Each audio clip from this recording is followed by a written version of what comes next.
Good afternoon, Danvers. This is Mark Zubrick reporting from Topics of the Town News. Today I want to address the August 14th, 2023 Beverly Airport Commissioners meeting that was held at 6 p.m. at the conference room at the airport facility. Paul Trefry is the chairman of the commission, and Gabriel Heffernan is the airport manager who has started with us on June 5th, 2023. So he's really breaking in, and he's doing a great job. Airport commissioners have been absent or missing because the airport commission is supposed to be made up of 9 commissioners, 7 from Beverly and 2 from Danvers. Danvers had a vacancy on the commission for over 6 months.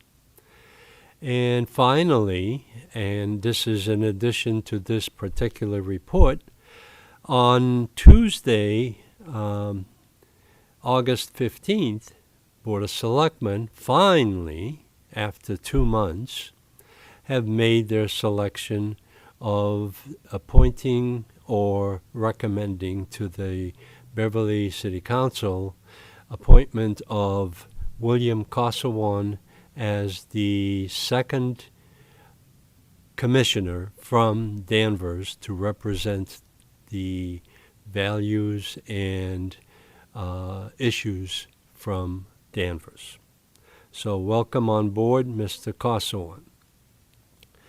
The meeting highlights, and as you'll see, I've recorded the entire meeting.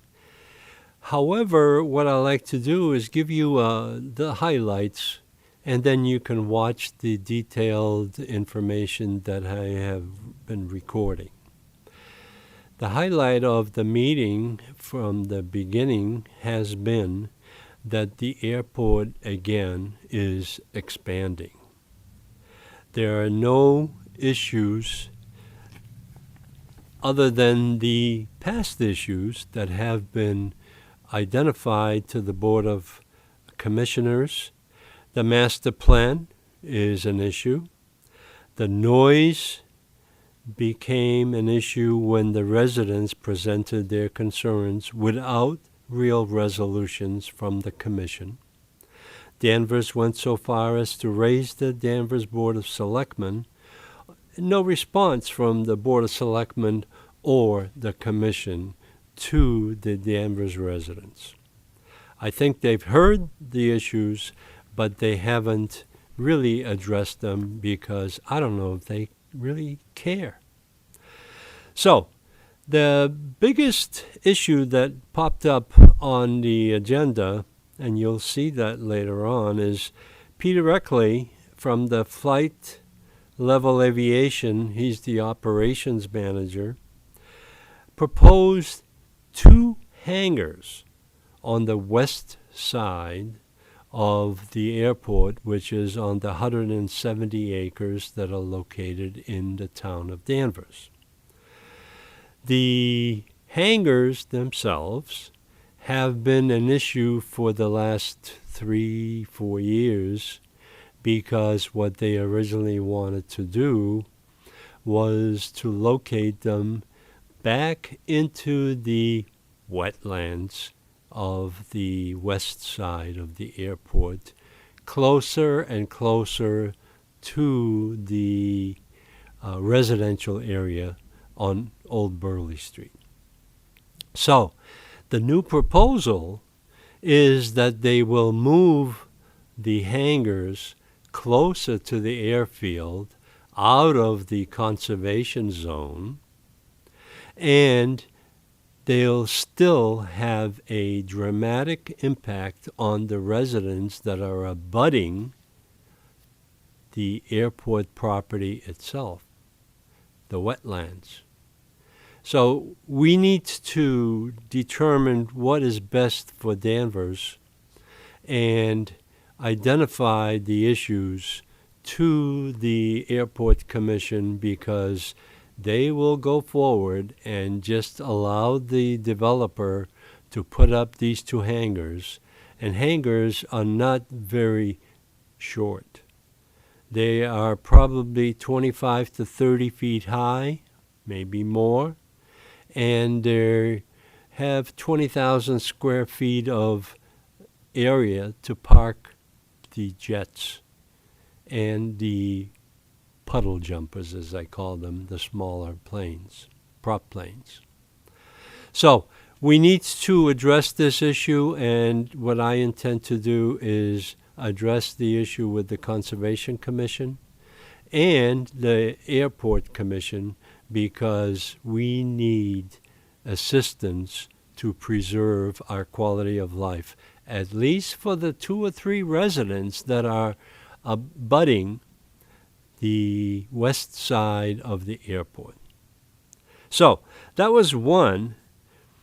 And the second item that I noted as being very effective was that the commissioners finally got a budget and revenue report from the new airport manager in regards to what is their income and what are they spending. And he gave them a very detailed report, which I don't think they knew what to do with, because they've never had one before. And they even said that at the meeting. So the new airport manager is doing his job, making sure that the commissioners are well aware of the funding and the outflow of cash from that airport.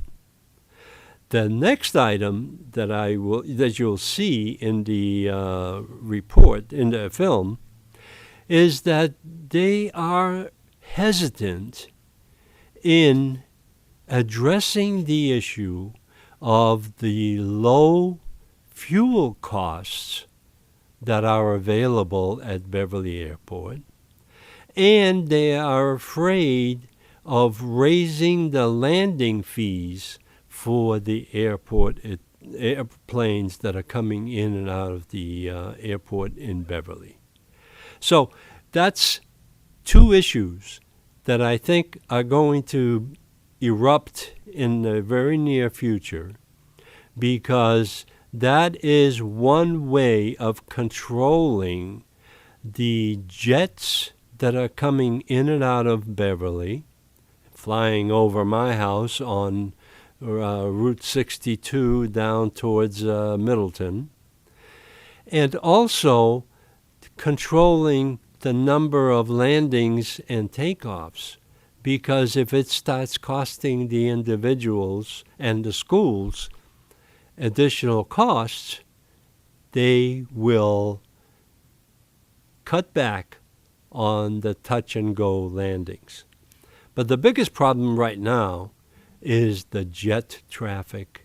And Friday afternoon, like clockwork, jets take off and go northwest.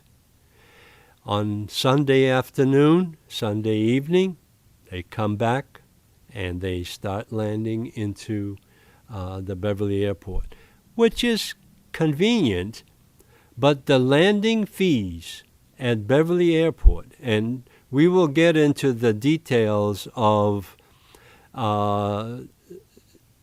trying to find out from local airports like Lawrence, Hanscom Field, and others, what are the landing fees for these corporate jets?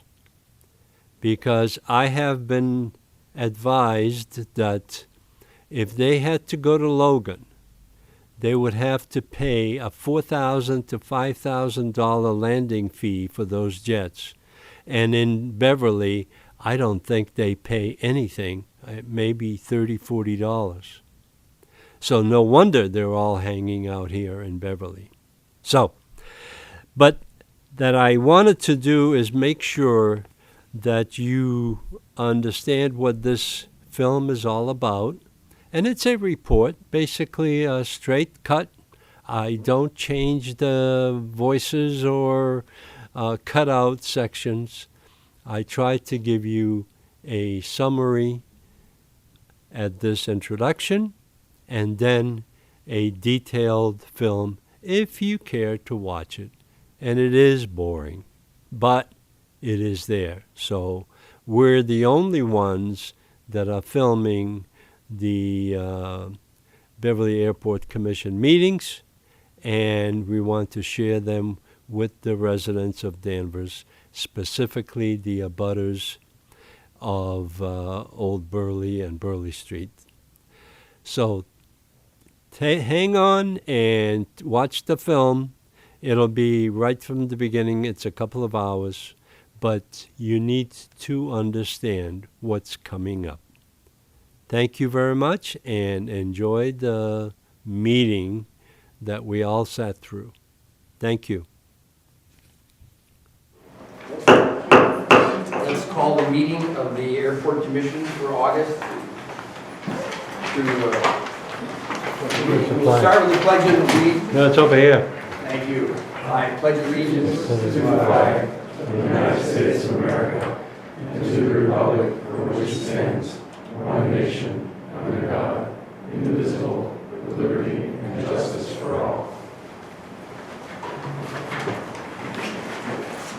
Pursuant to the state, I just need to advise everybody we are on a hybrid online, and it is also being recorded by a member of the public. Roll call. We have Mr. Goulet, Mr. Vitalik, Mr. Treffery, Mr. Doxey, and Mr. Henry. 6 years, and I'm still struggling with that two first names. So, anyway, approval of the minutes. Has everybody had a chance to take a look at the last month? We know that one correction is Mr. Goulet needs to be part of the absent, and the name of the presenter from Weston and Sampson will be added to that. So we'll get that information to her. I'll make a motion for approval of the minutes. Mr. Doxey, motion, and Mr. Henry, second. All in favor, say aye. Aye. Let's move on to public comments. First part of that will be a tenant comments. I know Peter.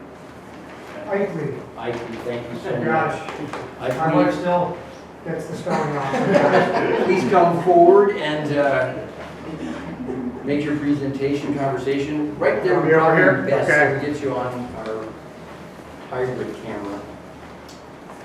Okay.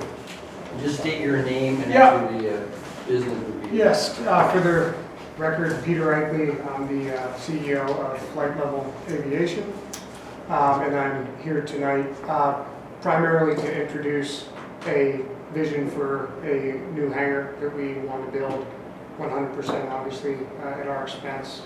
But I guess before I get into that and share just some, very rough sort of not floor plan, but footprint layouts, I just wanted to let the commission know that the repair of the infield, which was installed, I think it was 3 years ago, is scheduled to happen on September 5th. And so I've been working with Dave, and hopefully we've got a 7460 that's in process that will give us the green light to carry that out. But just wanted to let the commission know it's probably going to be up to 2-week job, hopefully not that long, but it shouldn't affect any operations. And if there are notices that are necessary, obviously Dave will handle all that. So. Just for clarification, can you just tell us how long has this project been, on the table? Well, since Flight Level's arrival, we've been wanting to get that project taken care of. Because essentially what happened was when they did the paving, they used the wrong kind of materials, and also the application procedure was also done incorrectly, so it was a double whammy, and our predecessors discovered that when they put an airplane into it, and I think it was a Falcon of some kind, the wheel sunk in, and so it created a pretty, unpleasant, hazardous type situation.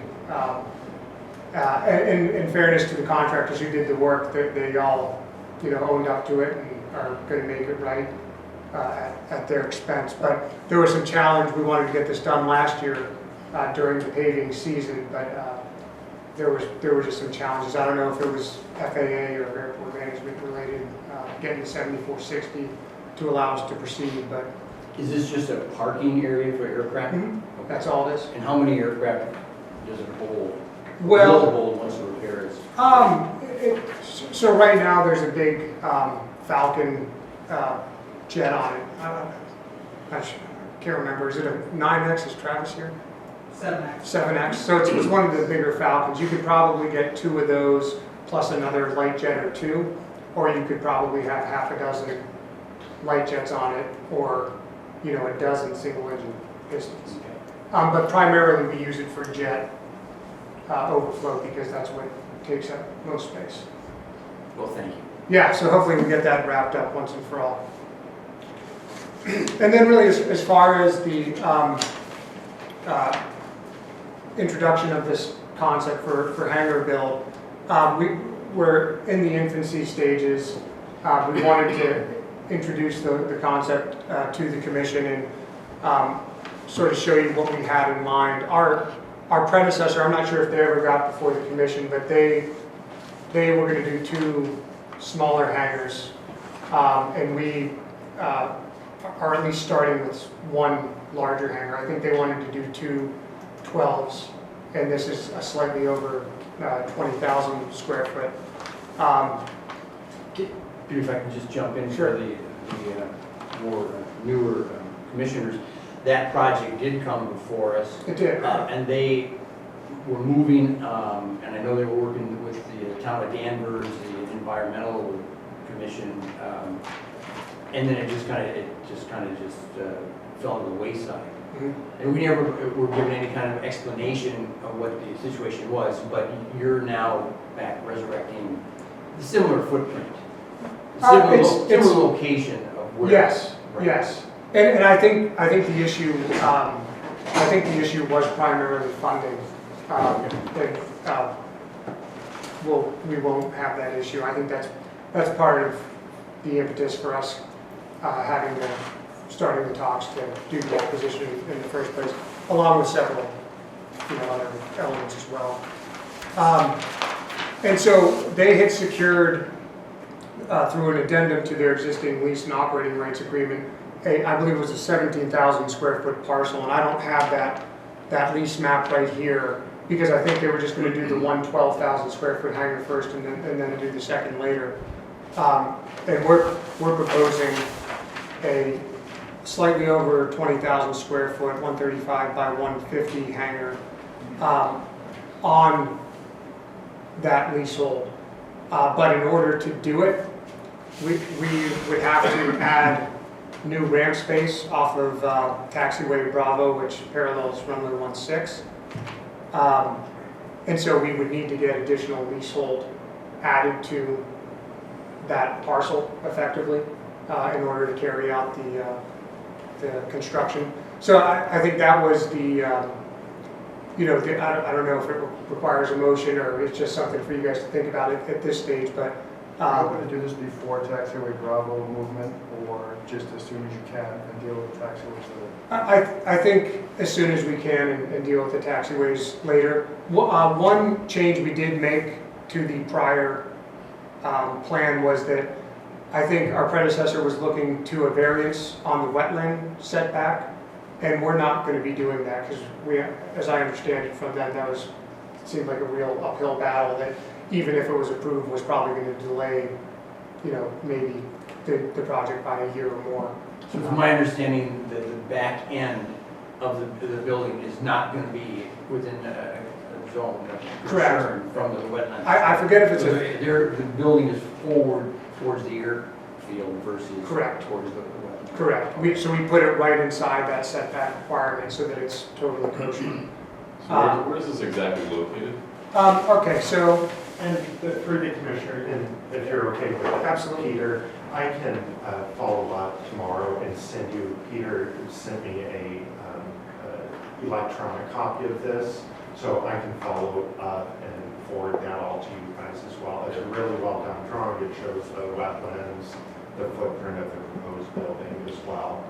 If it's any help on the wall, there is a photograph. You can see the footprint of their space there. Yeah, oh yeah. It's basically just to above where the footprint is, right in the tree line. Peter, if You want me to point to it? Yes, go ahead. At least help the commission understand. so we're talking, so here's our terminal, here's our fuel farm. We're talking right in here. Okay. Gotcha. Yep. Thank you. You bet.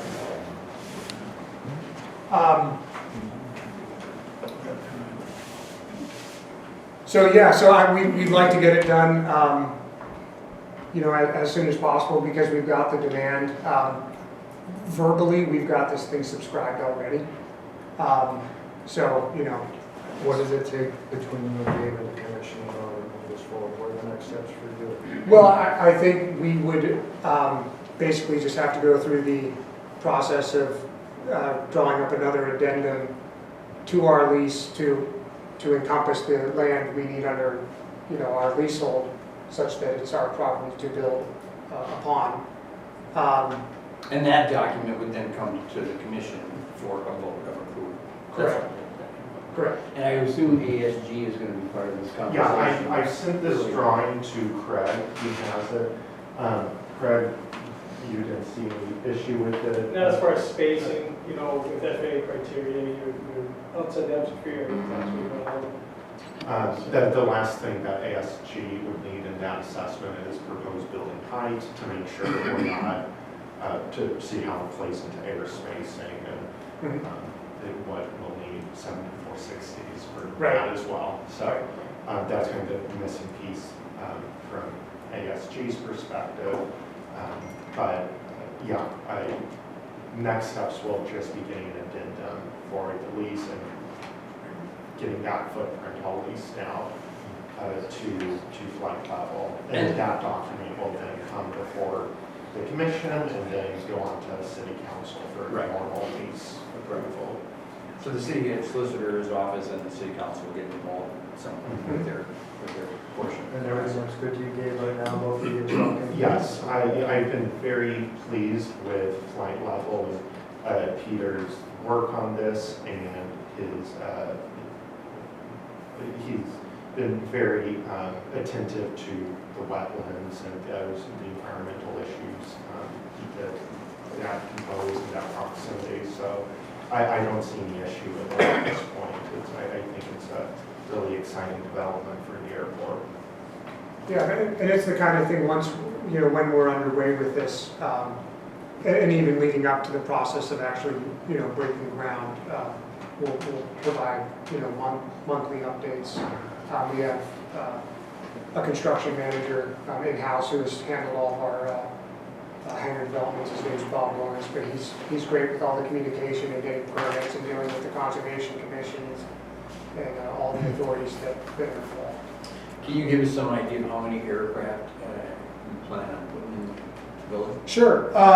There's probably going to be one heavy category jet, and then 2 additional light jets, and then maybe a single engine piston. That's sort of what we're envisioning at the moment. And that's what we think we pretty much have subscribed. So follow up on that, are those existing customers or No. new customers? Well, there are customers that do use the airport, but they're not based here. In this case, there are a couple of tenants who would be seasonal only, so, you know, they'd be here Memorial Day through October kind of thing, and then the space opens up. And you can accommodate transits. We have a need in the winter for more transient space, especially with NetJets. And you've said basically that with planes based here, there's less transient in and out to Yeah. fulfill that mission, so Correct. it doesn't mean more flights, it could mean less in some cases, but you have less repositioning, keeping it elsewhere. Absolutely. Yeah, it could actually, yes, you get more tenants and then it actually reduces the flight number because you don't have people dropping and going all the time. So, I'm just curious, as far as your transient, how long of stays do you typically see? Oh, it's usually overnight. Okay. If there's a storm coming through, it might be 2 or 3 nights. But yeah, I mean, NetJet's FlexJet, they're the two customers that are always, you know, looking for that one overnight, and they're saying, look, if you have the space, you know, they pay $1,000 a night just to be out of the storm. So it's business we would definitely like to capture. Well, thank you. Is there anything else, anything from the commissioners?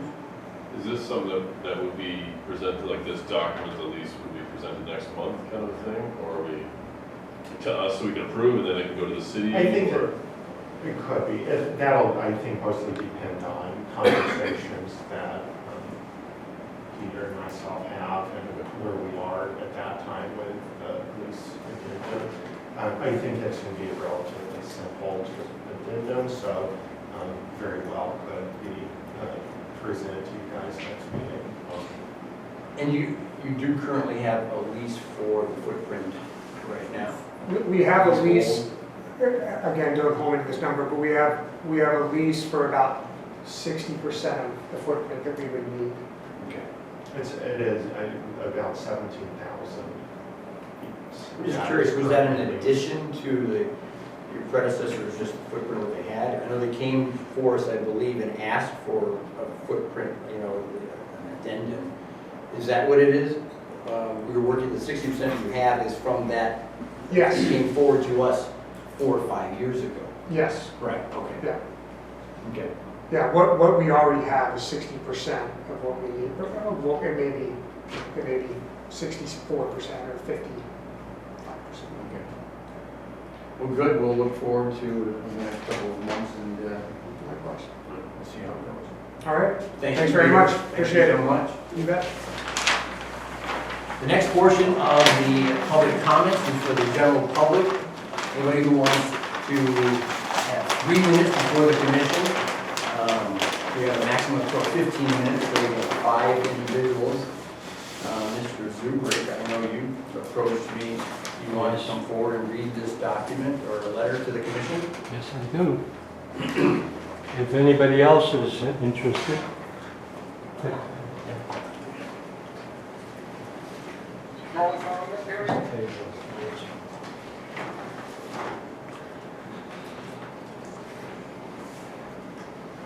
My name is Mark Zubrick, and I'm a Danvers resident.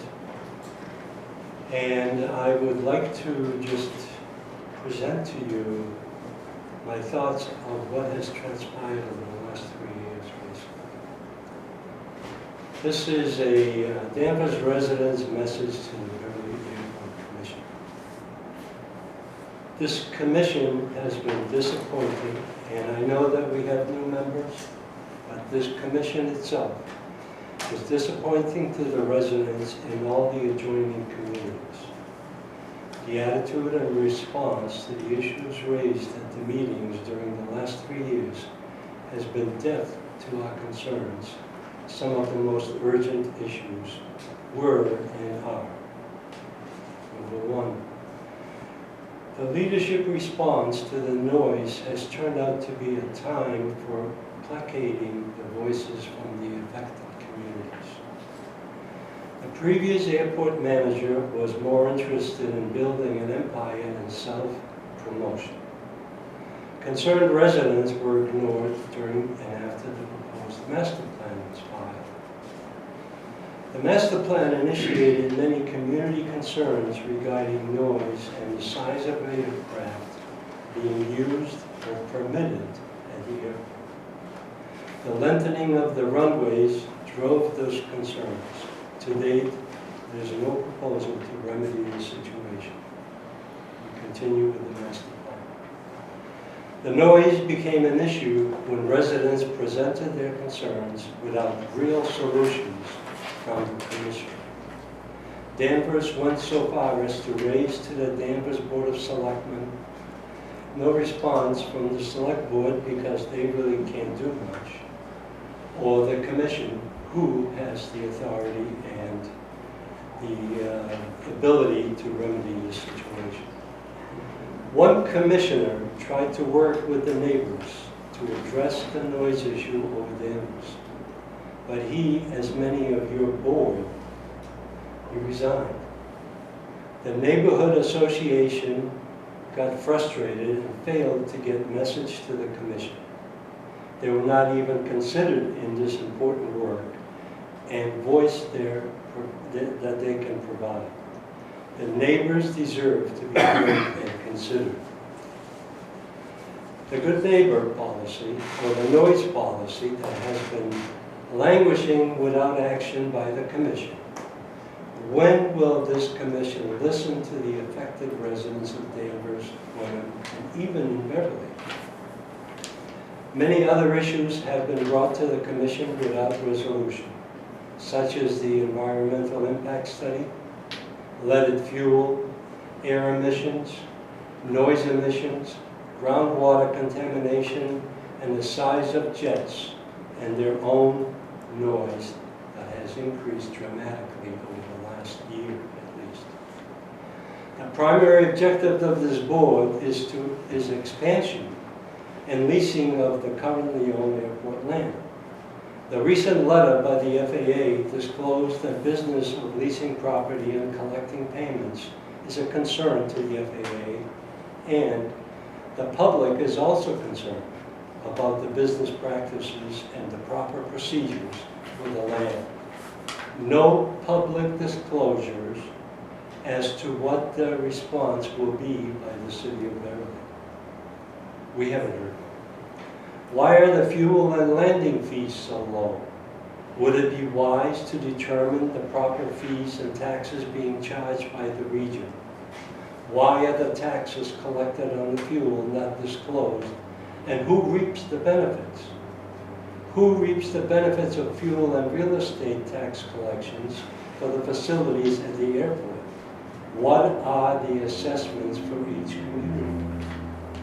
Real estate taxes for the Danvers portion of the airport are now negotiated and forgiven.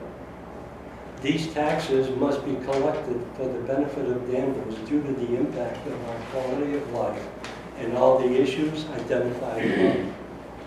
Danvers, Wenham, and Beverly deserve a better quality of life without the noise, pollution, and the bureaucracy not responding to our concerns and issues. Those are my comments, and you've heard them before, but I would really like to see some action on this because this noise policy has been languishing for a year at least now, and we have nobody on the neighborhood committee. Thank you so much. Appreciate it. Anybody else from the public wants to come forward? Can you take the same seat? Absolutely. State your name and address, please. Sure. My name is Rachel Abel. I live at 19 Echo Ave. That is the approach end, 2 nautical miles to runway 34. I am an elected representative in Beverly on the school committee for Ward 1. I'm also the chair, but I'm here representing myself. I am a private pilot, very close to my instrument rating, and a subtenant to flight level aviation. I'm also a neighbor to the airport. As I mentioned, I am right on the approach end of 34, and I see everyone making their final descents into the airport, and I absolutely love it. I want to thank the commission for time and effort. I know it's a tough job to be in a voluntary position and to make sure that all of the constituent issues are addressed. I believe a lot of good faith effort has been put forth, and I'm excited to see new members joining and the commission actually filling.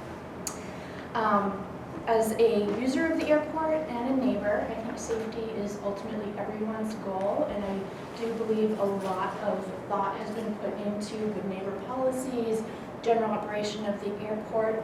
I've missed a couple meetings, so I'm not sure if the fence has been addressed, but I know as a user of the airport, coyotes and random dogs and deer, I had a deer jump out at me across Broadway one time, Fencing would be one of those things that I would want to make sure we address. I know it had been the topic of previous meetings, but my airplane's coming back on Wednesday, Homewood, and I just don't want to be surprised by any critters. So thank you so much, and thank you for the opportunity to let the public speak at your meetings. Thank you.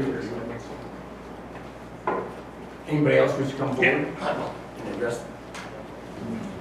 Your name and address? Tony Bencourt, 15 Thorpe Circle, town meeting member of Precinct 5, that area does get more or less, okay? You guys were doing pretty good to make it sloppy, okay? That's my honest opinion, okay? Even Saturday, once we're calm, you broadcast on the thing, we're calm, we stayed on runway 27 for the longest time, until I think Mary came in, and Mary twitched them over, okay? And they were good the rest of the day. The guy you got, that guy has been a nightmare, okay? He's the longest one you had one leave already. You've got 2 men now, two ladies that live in town, okay? Listen to the radio all the time, really don't want to. You guys were doing really good, but I got some complaints from over on Anthony Lane up in that area there, and some people in my area, okay? You guys getting a little bit noisy again, okay? We were doing good for a while, but they're starting to slip. And the thing is, when the winds are calm, we have to, you have to abide by them and give us relief, because it's the only time we relief. I kind of understand if the winds are for the west, we have to accept it, okay? But a lot of times they're not. And when you guys are really playing with us, okay, it's not fair, okay? It was good for a while, but it's getting a little sloppy. I'm hoping you guys can correct it and get back on it again, to be honest with you, okay? That's all I have to say, really. Just trying to be helpful. And I'm not Appreciate it. Okay? Tony, thank you so much. You're welcome. Is there anybody else who wishes to come and speak to the commission? If not, we'll move on to the presentation portion. We have a speaker on the hybrid. Go ahead, sir, if you can give us your name and address. Let's see if I can turn the volume up. My name is Patrick Wardell. Can you hear me? Yeah, I can hear you. I can hear you. Sure. I live in 5. We're just gonna see if we can turn your volume up for a sec, hold on. Okay. No, that's all the way up. Thank you. Right. I'll speak loudly. Okay. I live at 5 Great Pond Road, grew up in North Beverly, I'm a native. And your flight path is right over my house. I live right on the other side of one lake, so we'll probably have a plane flying over shortly. I'm on the Board of Assessors in Wenham, and I will tell you that you are having an impact on our property values. We've had some abatements this year come over for noise abatements and videos of planes going over, touch and goes. And I am a strong advocate getting 2 seats on this commission because we are so impacted by the airport. You know, when you fly Beverly, you go over Cherry Hill, you go down Cherry Hill, Folly Hill, you gain an altitude. When you're coming over the Winter Lake, you're not that high before you get to my house, my neighborhood. When you go the other way down Maple Street, you're even, and you're talking about extending that runway another 500 feet, I believe. The taxes you pay in Wenham are,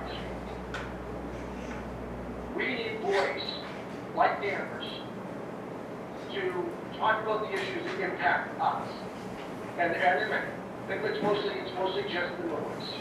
But respectfully, I would ask that Wenham be granted 2 seats on this commission. Thank you very much. Thank you, sir. Is there anybody else who wishes to speak for the commission? Is Mark coming? Or leaving? Okay. I'll take that as a no, and we'll move on to the next portion of the agenda, presentations by Airport Solutions Group. Craig Schuster.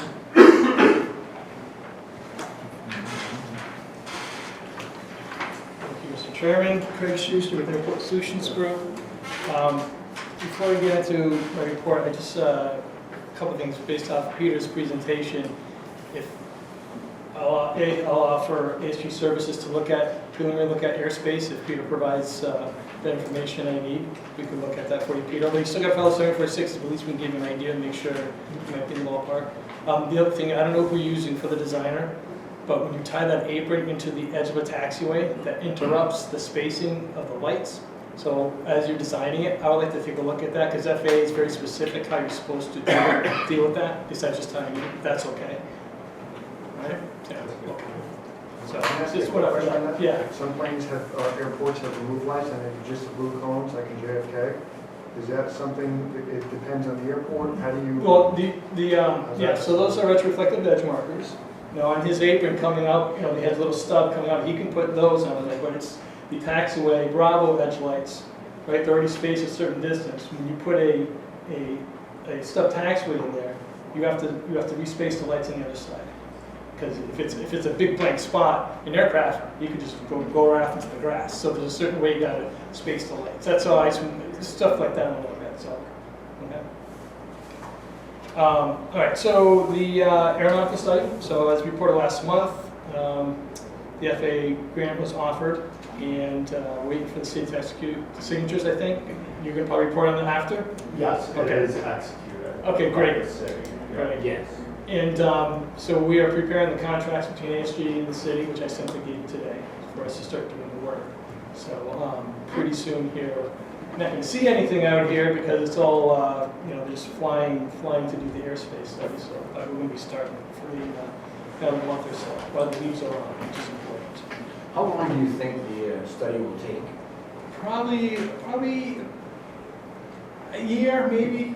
So they got to fly it. It takes them a number of months to, because they collect a lot of point data from the flying. All right, it's all electronic. And so they got to sit and they got to analyze it. They got to pare it down, right? They have to do stuff with it. ASG does stuff with it to figure out if you have obstructions to your approaches and whatnot. So LiDAR, like are they? Yeah, it's kind of like that. It's they have LiDAR option, but it's I don't even know what it is, but Is this Sensor. FAA's aircraft? no. This not, it's different. No, company? we have a company, a sub who does this all the time. There's a few of them that do it. It's called Blue Sky. They're out of North Adams, Mass.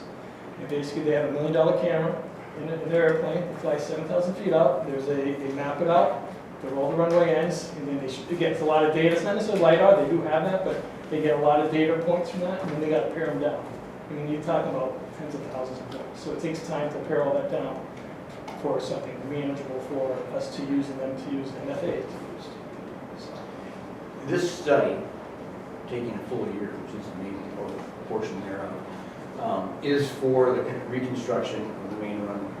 And I know that there are a couple of other steps prior to the actual construction. correct. This was only one portion. Correct. Just for, maybe if you can just touch upon for us, if you can recall, what are the other steps? Number one, and the other portion of it is we'll definitely want to keep the city of Beverly informed of the progress.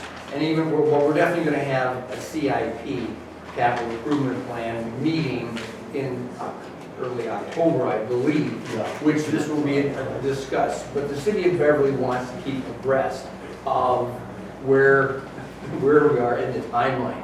Just because the portion of the airport/city of the overall construction is a heavy lift for the city. They've got some administrative things to do. The reason it was pushed back in the last CIP is the city of Beverly needed additional time. So I'm just saying. Right. So just back to the first question. Sure. Besides this study, Yeah, so, what is it before? so we have a study we have to do because we haven't had one done in 12 years. And you have to make sure your approaches are clear before FAA will let you rebuild the runway. That's that step. The next step is we have to do environmental assessments, and environmental location for the runway and taxiway. So we have to go through a permitting process. Because we're all going to run a watershed area, especially for Echo, because Echo is going out that way. We're not necessarily going to be in wetlands, but we might be in a buffer zone there, so we have to do that. But it's also the federal side of it and the DEP, the whole state thing. So we have to do an environmental assessment and see where we are, and if it triggers an environmental impact report, right? So that would be the next step. But first, we have to kind of basically assess the site. What are the environmental permits we have to do for it? We know there's some, but we just don't have it pinned down yet to get specific. And then from there, once the permitting is done, then we can start programming, getting construction on it. And again, I assume the FAA paying for the majority of the Yeah, 90%. reconstruction. Yeah. We'll also be very interested in the timeline and how, like you said, number one, worst case scenarios, let's say the approaches, after a year of this study, we find out the approaches have an issue. Yeah, Naming then we might have to retreat a little bit and figure out, well, how do we, because we have to clear the tree, we have to address obstructions in some way. So that And might that's change things up, we don't know. Potentially a messy process in itself, It could be. because in the past, we struggled for a year or two dealing with approaches. Yes. Which, and then even if there's no problem with the approaches, then there's the environmental, whatever. Environmental. But trees grow, we know that. Right. And it's been a while since we've had an issue, basically 12 years ago when we did the approaches. No. So, no matter what we have on the CIP, as far as the date of possible construction, when we were talking about 2 years out, it could easily be 3. That's why this reconstruction project has been on the CIP for almost a decade. And it's been going, Since 2005. wow. So it just keeps being kicked down the road It has for all kinds of different reasons, but you can see how it happens, the timing is critical, so. So It has yeah, to- everything has to go well. you're right, so well, hey. And if it doesn't, it takes an extra 2 years. That's correct, you know, so we're not, you know, we do our best planning it on the CIP when we think it can be done, but if we don't know what comes up, if something may come up during permitting, that might extend things too, so that's why we sit down every year. Okay. Okay, so the other thing I did put on here, and I forgot to put on here, but talking about fencing, which is very important. The airport, we obtained permits a couple years ago, and between Danvers, Beverly, and Wenham for fencing, because you had a lot of fencing. I think about 11,000 linear feet that we want to replace, and with a big section of it down by runway 9 and around there, because I know there's a lot of fence that's leaning over down there. And so we had the permits. We couldn't act on any fence project because of funding with MassDOT. That's a big nut right there, right? 'Cause it's a lot of money. But permits were coming up set to expire in September. So right now we are in the process of extending the permits. So we just got the permit extension for Danvers last Thursday. Okay. Unfortunately, that is only good for 1 year and that's it. Other Concom's let you extend year to year. But they don't have 1 year extension, that's it. So if we don't do any fencing in Danvers this year, then we have to go back and re-permit that fencing. How difficult a process was that to get the permit we have? It wasn't too bad at all. It's just that we already permitted once. I don't know, if we got paid for it again. I don't know how MassDOT, because MassDOT funded that, but it wasn't FAA. Correct. I don't know how MassDOT will receive that. So I think I've been working with Gabe, that's probably a priority to work with MassDOT to try to get funding to get that, at least that section done. So anyway, so the other permit, we have one tonight in Wenham. Unfortunately, I couldn't go, or Gabe couldn't go, because it was weird, but we have a sub, GZA environmental sub, who's helped with the permitting on this, so he's attending that meeting tonight. We wanted to get that extension. And then we have the Beverly one, I think, was later this month. So we have those 3. Once we get that, we'll good for the year. I think that's it. I know we have the cold storage building on here. That's still on hold. Again, MassDOT funding. Just haven't heard anything that they want to entertain. Regarding the fencing, and I shared this with Gabe last week. This is a document that came out of, I believe it was from the presentation that Brian Ailes, the Director of Finance, gave us, and it had a series of these accounts. Kind of touch on it. We'll touch upon it, but there is, and I think. I'm still trying A parenthesis. to work through it. Yes, but there is a dollar figure of $64,000 under fencing, but we don't know what it really means. And at some point, we're going to have the city finance director come out here and just answer questions, or his assistant. Because there's obviously a lot as far as the financing from the city's perspective. Yeah, I think the last estimate, it's been a year or a half ago, the fence is close to $1 million for replacement. So, Right. yeah. With the conversations between Gabe and the city and what's going to happen with financing, will the commission be briefed at some point, either openly or executive session, as to how things are moving forward? Absolutely. But there's no discussions about fencing with the city. It was just a general understanding of their accounting practices. And they've got this list of about 10 accounts, and we're just trying to figure out what that means to the city. Because it's a big nebula. Just the their position is that they're looking at the big picture of all the money they put towards the airport versus what the FAA is looking to do here. So I guess, I'm not sure if the rest of the community would understand it. I feel like out of the loop of the mood because there's obviously a lot of conversations going on, but can we at some point learn the status of how things are going in some form? Yes, and actually, his presentation this evening will enlighten, but also be a source of new questions, just from dealing with the city. But yeah, Okay, to answer your question. Is that it, sir? That's it for me, unless there's... Thank you so very much. Any questions from the commission? Thank you. Okay, Craig, thank you so much. The next portion, airport manager's report. You can, I think you can stay there. Fine, I'm going to go through my quick financials and the operations, and I'll go back and do my presentation. So, looking at financial report, I'll start with this budget sheet. I kind of changed how we're presenting the budget to you guys. Hopefully it gives you a little bit more context. So I have in these columns, you can see what our budget was, what we've spent, our revenues and expenses year to date, line item by line item, and then the amount remaining of that budget, and then just the percent used. So year to date, we've gotten $53,000 in revenue. That represents about 9% of our revenue budget. Which, are you on? Down one. This one? So you, the 53, Yep. oh, there, okay. Yep. Thank So you. our First time. Now, you're not going to be presenting this every month, or are you? that if the commission would prefer something more detailed like this, I keep this running just for my own reference in my office. So if this is what you guys prefer, I'm more than happy to print it off every month. If you prefer just the snapshot like we used to do, I'm also okay with that. I just know last meeting there was comments and some questions about what exactly was contained in the FY24 budget. So I wanted to make sure at least this meeting we got as much context as possible. I mean, a snapshot for us might be good, with details of Yeah. managing the airport, so that seems perfect. Fine. I mean, unless it's easier for you to present this, because this is what you use on a daily basis, that's, but I can do either.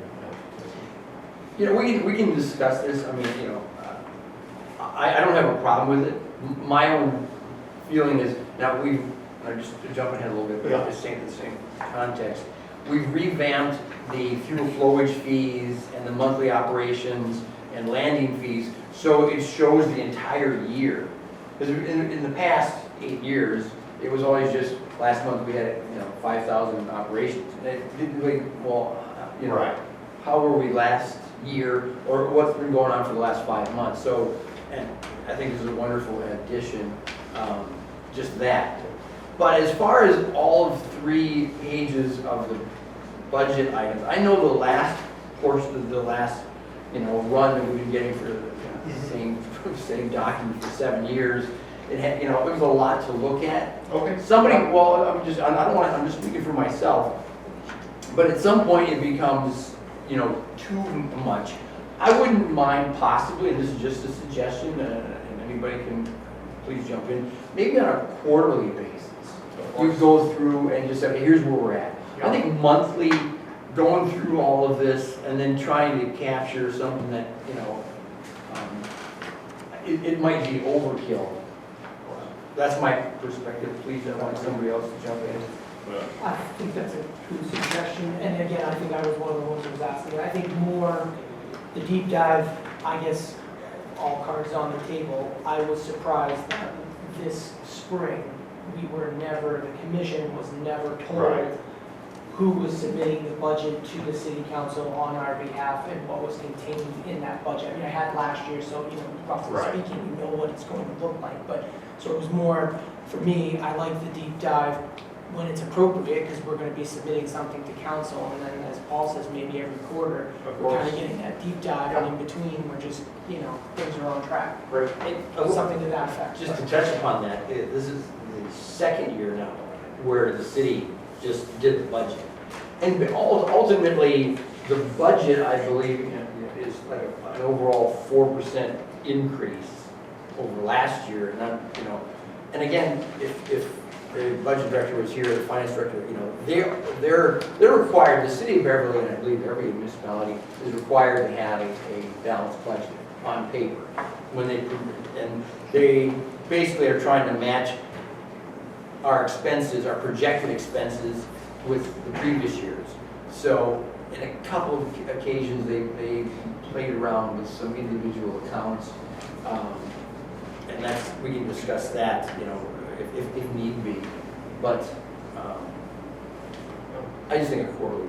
Yeah, okay. Okay. It's a lot. Great, yeah, of course, noted. Continue, sir. Yeah, and then expenses year to date, we've expended $55,269 year to date.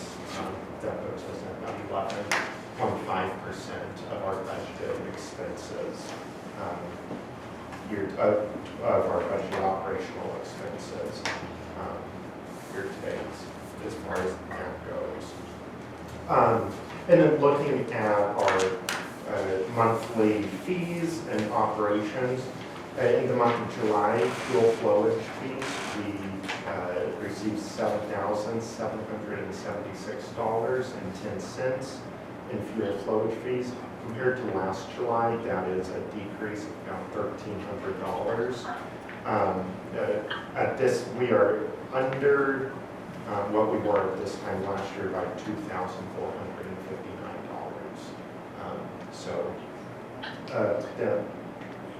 And that's, to me, that's a very useful, I mean, as far as the totals. Yeah, Percentage-wise might be, if you're able, you have the percentage above. right, yeah. Percentage might be, I mean, of. I think I'm miscalculating the percentage on the two fees, yeah. Right. And again, it's okay. Yeah, so that negative 2,459 is, at this time last year, we had made 2,400 more. Landing fees, also a decrease from last July. Total landing fees we collected this July was $16,221. And overall, year to date, we are behind last year's total by $1,585. And then moving over to operations, saw a slight decrease from last July, just a decrease of 387 operations from last July. Total operations for July 2023 is 8,347. Still on this year, we're tracking about 3,590 operations ahead of where we were last year. And that is, as of now, about a 4.2% increase in traffic compared to this time last year. And I can only assume that the fuel flowage fees and landing fees have been impacted by the weather to some degree. Yes, yeah. It's been a horrible It is, weekend flying. Right, this summer has been very rainy, and so we see that impact in both operations and the fees that we're collecting. So I think a lot of those decreases can be chalked up to that weather. And again, what I like about the year-to-date, as far as each month through the year, if you look on the monthly operations, January and February, we're both, 27% or higher, an increase. If you remember, we had no snow in January, February, so it was wonderful flying weather. And the last 2 months, almost 8% down in June and 4% down in July, again, weather impacted. So I do really I appreciate the time and effort you're going to put into this. Of course.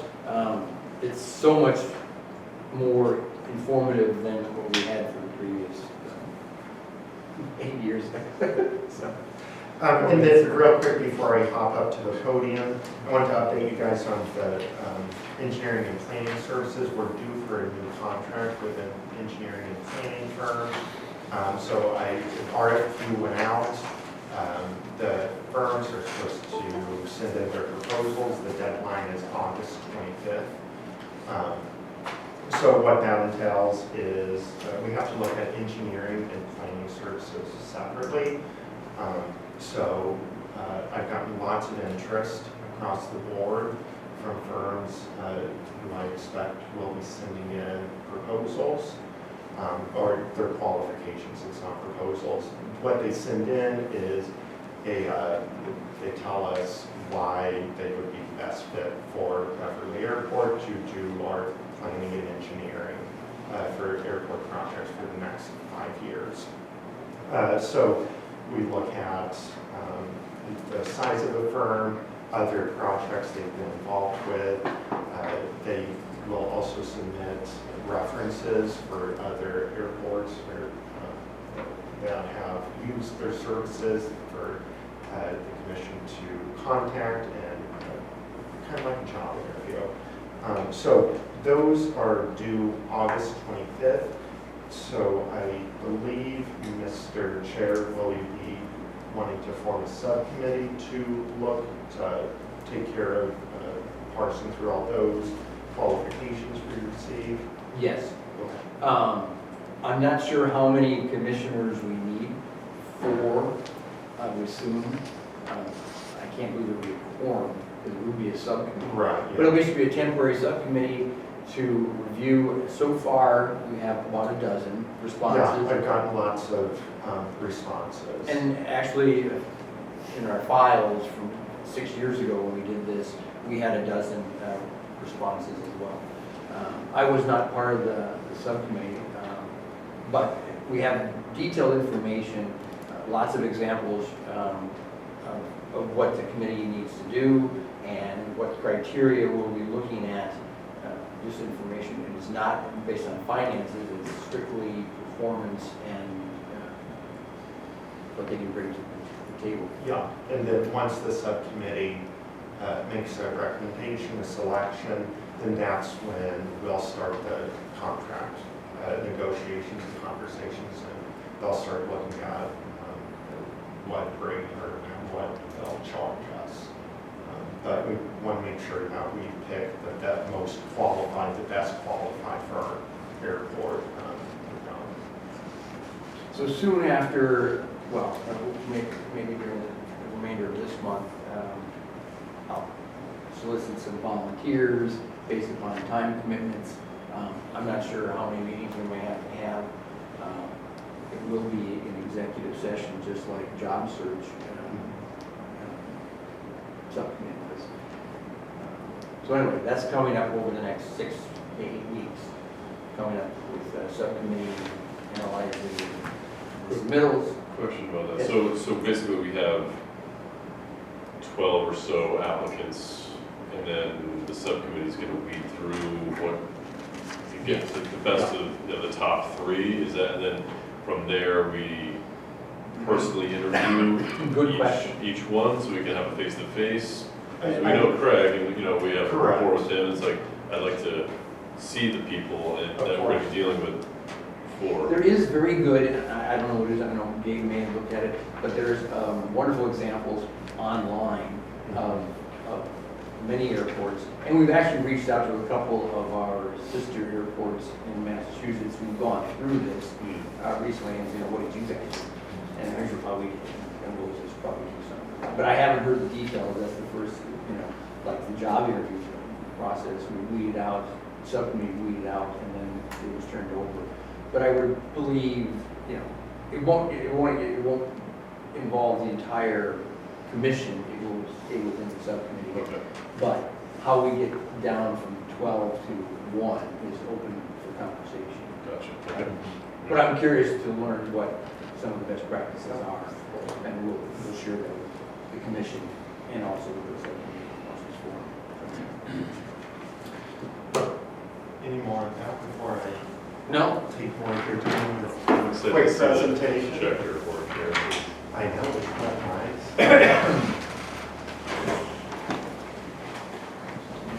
So, my goal here, I think I've said, is just give the commission a little bit of context, an idea of where the airport is, called the State of the Airport Address. I just want to point out that in the 7 years that we've been in this building, this will be the very first time this screen has ever been used in a commission meeting. So this is groundbreaking.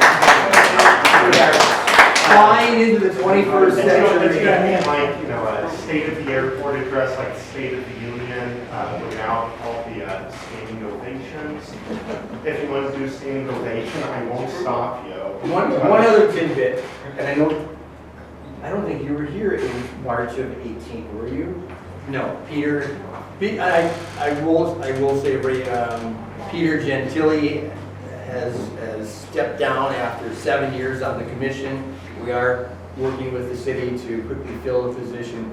But the only time I've ever seen an attempt to use this is in March. It was February 2018 when the mayor and his entire staff came out here trying to give us a presentation about Building 45 and the need for leases to be signed ASAP, and it didn't work. And so, another momentous night at the commission. Sir, I will yield the floor. Thank you. Thank you. I'll try to make it quick. Again, I just want to give the commissioners an idea of exactly where Beverly Airport stands for FY24, some things that we're looking to on the horizon in the future. So first, our enterprise fund, our starting balance in the enterprise fund was $442,910. Enterprise fund, that's our big chunk of money where all of our revenues, operating revenues come in, operating expenses go out. That's our accounts. That's our bank account that we're flowing money to and from. Yeah. I promise I will not. No, you're good. Go right ahead. But I want to share because that's the 2019 is a very large number of the enterprise fund compared to the 442,000. Just keep in mind, the reason it was that high was because we finally got the check of funds from selling the piece of property where the tree service currently is. I believe it was like $780,000, something to that effect. Prior to getting that money, the enterprise fund was at about $140,000. And it wasn't that, I think it was 2016, 2017. So we finally got that money, so it jumped up. So I just don't want anybody to think that we used to have a pool of cash and now we have half as much. That's not the case at all. It was just a temporary one transaction, and that's why you start at 800,000. Thank you. So the average balance over the last 5 years, that last 5 fiscal years, it's been $551,200. So you do see a slight downward trend in the enterprise fund. We'll kind of touch a little bit more on the expenses or why we're trending downward in that. But it's important that we keep a good amount in the enterprise fund. This is what we will from to fund major infrastructure projects and improvements to really keep the airport safe and operating well. So revenues for FY24, total budgeted revenues are $579,674. That is a 6.5% decrease from the actual revenues we received in FY23. That I think can mostly be attributed to just conservative revenue estimates. You don't want to be expecting a lot of money and not come in. So I think that's what a lot of that 6.5% decrease can be attributed to. As you can see in this graph, the vast majority of our revenue, about 61% of it, is coming from leases. So leases are kind of the lifeblood of the airport. That's what's really generating that revenue income for us. I mentioned last meeting that I have been reviewing current leases and finding lots that CPI increases were not done. That's every 5 years. We increase the rates of leases along the lines of inflation. A lot of those increases haven't been done for several years. So I've gone through, I've gotten us back on track. I've increased some of those certain rates. And that's netted us an additional about $8,400 per year in rate increases that aren't necessarily budgeted for FY24. So already there, we're seeing that we probably won't end up with a decreased revenue from FY23. We'll probably come pretty darn close to the revenues we received in FY23. I also want to look into increasing fees. I think Mr. Treffery has some stuff to his comments later about certain landing and fuel flow fees. Last time those were updated were in like 2017, 2018. General rule of thumb is every 5 years, airports will generally go back and look at the fees they're charging and assess if any increases need to be made. So that's something that we can also look into to help out with revenues. And then here's a graph that shows the 5-year look back. This is the graph form of the 5-year spreadsheet that you passed out to the commissioners. Again, you see that leases are our main revenue driver. So that just tells a visual story of the spreadsheet you have in front of you. Any questions so far? One. Move on to expenses. Total expenses, total operational expenses are just $479,674. Total expenses overall is $579,674. That difference of $100,000 is transfers that will happen from the airport's enterprise fund to the city of Beverly's general fund. I'll go a little bit more into that on the next slide. This is a 12% decrease from the actual expenses of fiscal year 23. Roughly half of our expenses go to personnel. So that's your salaries, overtime, on-call labor. That is half of our expenses. So, and then everything else is low spices. Yeah. I just want to just jump in here again and just to reiterate, these figures were provided to us by the city of Beverly. This is their budget. And each one of those in our conversations over the last week or two, you know, we could go back to the city and ask, give us clarification on why you increase this or why you decrease this, and you know, we could ask into the minutia and try to find out. Ultimately, the 12% decrease from the actuals, number one driver, I believe, is the fact the amount of money that we paid to have 2-day coverage while the airport manager position was vacant. It exceeded what the manager's salary would have been, you know, full-time manager. So when they decreased the budget, I mean, the budget is a 12% decrease over actual. That more than anything reflects, I believe, the amount of money that was spent on the 2-day week coverage for the absence. So that explains most of what the city was looking at when they decided to overall decrease it by 12%. Yeah, most of that, as Mr. Treffery said, most of that decrease is in the personnel and the salaries portion, just from where, as he explained. So that explains most of that decrease. There is a few other places that there were slight decreases, but none by magnitude. That was on the personnel.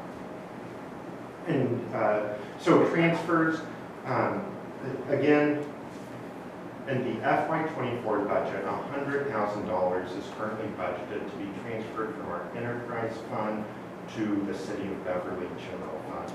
That is the amount that the city charges for the services they provide to the airport. So think employee benefits,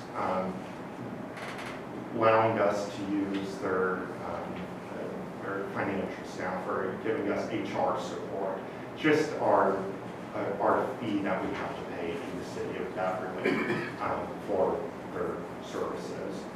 So that's budgeted at $100,000.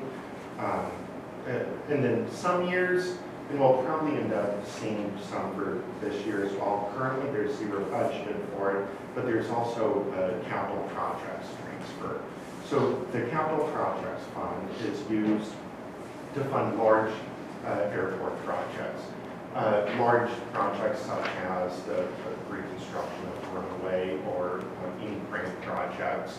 Our local share is usually going to come out of that, out of the capital projects fund, and then we just will transfer money from enterprise fund into capital projects.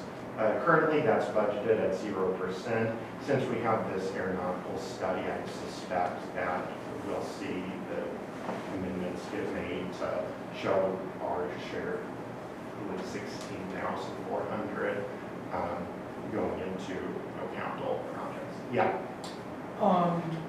It looks like, and again, it's okay if the answer is yes. Yeah. This year in FY24, it was a $100,000 transfer from our enterprise fund to the city's general fund.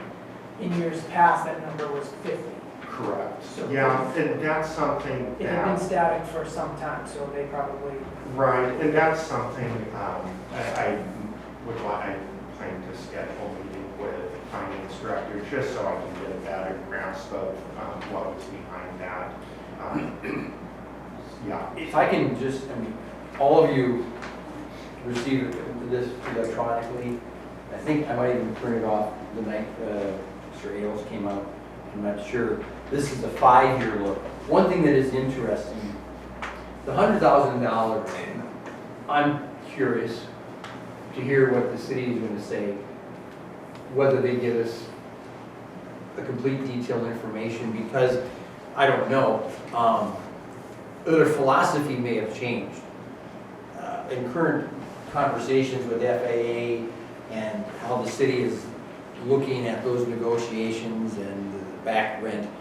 But I will say that in 2016, what is now $100,000 that they anticipate to be transferred originally was $25,000 in 2016. In 2017, it was budgeted at $25,000. In 2018, they doubled it and it became $50,000. So from 18, 19, 20, 21, and 22, $50,000. So now for 24, they've upped it to $100,000. Now, maybe that is more realistically addressing what's, what has been actually happening. Is this a normal increase? I mean, is this something we can talk to other airports and see if they're going through similar things? Like, is this a repercussion of us going after them for back rent and all that stuff? Well, I can't answer that. Yeah. It doesn't seem like repercussions as much as they're spending more resources on building 45, the leases, the interactions with the airport. Would that be? I can definitely inquire with the city. It could also be that they threw in a placeholder and really see that come down to something that we've seen a little bit more similar to years past. What are they saying? Well, let me just address, I believe I can't speak for them, but they budgeted $25,000 in 2016. The actual number that was, needed, was incurred as far as expenses was $126,000. So the 25 didn't cover, at all. So I think this is actually, a more accurate reflection of what reality is, because The next year it was 163,000, then it was like 111,000. Then next year, 2019, 147,000, even though they had budgeted 50,000. So there's still $100,000 difference. And then the next year, 141,000, 139,000. So, and then 132,000. So you can see what they've actually been spending on indirect costs is closer to $140,000. The budget, by them budgeting 100,000, what used to be 25, 50, now 100, is actually much more accurate from what, so they're just putting that number in the budget. So I don't have a problem with it. Okay, well, yeah, it seems like everybody's getting on that, like, everywhere, charging fair market value, they're getting up to what we actually get from them. Right. But, and again, I don't want to be here all night, because I don't have enough information. But again, this is the most, we've never had a briefing like this in my 8 years on the commission. I will tell you, in these negotiations, the city talks about it as costs incurred, but from my perspective, and I keep pushing the fact that this airport, the activity at this airport, the state of Massachusetts says it drives $34 million of economic activity in the area. So for their $100,000 investment every year, they're getting $34 million of economic activity. Nobody ever likes to bring that up. They always want to talk, well, it's $100,000. I said, well, you're welcome. So that's a pretty good rate of return for $100,000 coming out of your budget. You're getting a $34 million engine that's driving the economy in the area. So that's one way that I look at it. So, go ahead, sir. And then again, a 5-year comparison.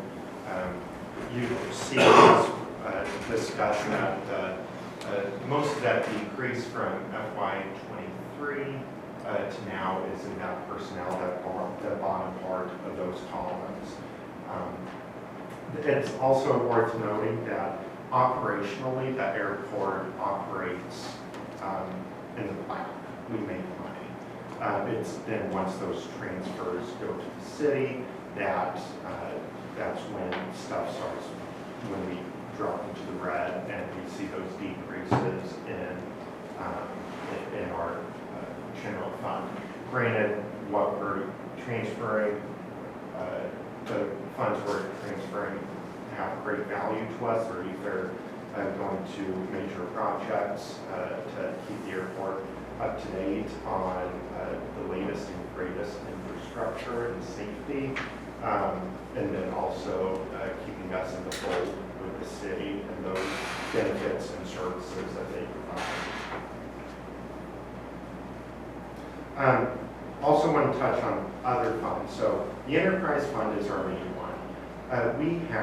Here's a list of other funds assigned to the airport in the current amounts that are sitting there. Think of these as separate buckets under the airport's umbrella. So I want to put like this, the top one, the administration building. 2015, the city got in Cranford was $4 million to build this building. Left over is $5,400 just sitting in that bucket. The building was built. There's not really going to be anywhere else that no more building needs to happen here. So that's just $5,400. That's airport money, but it's still tied up and restricted to that one project. And so you see that's what most of this stuff is old grants that are completed, and these are just the unexpended funds. Yes. On that, is there a liquidation process where those monies can be? I'm still trying to figure out exactly what the liquidation process is.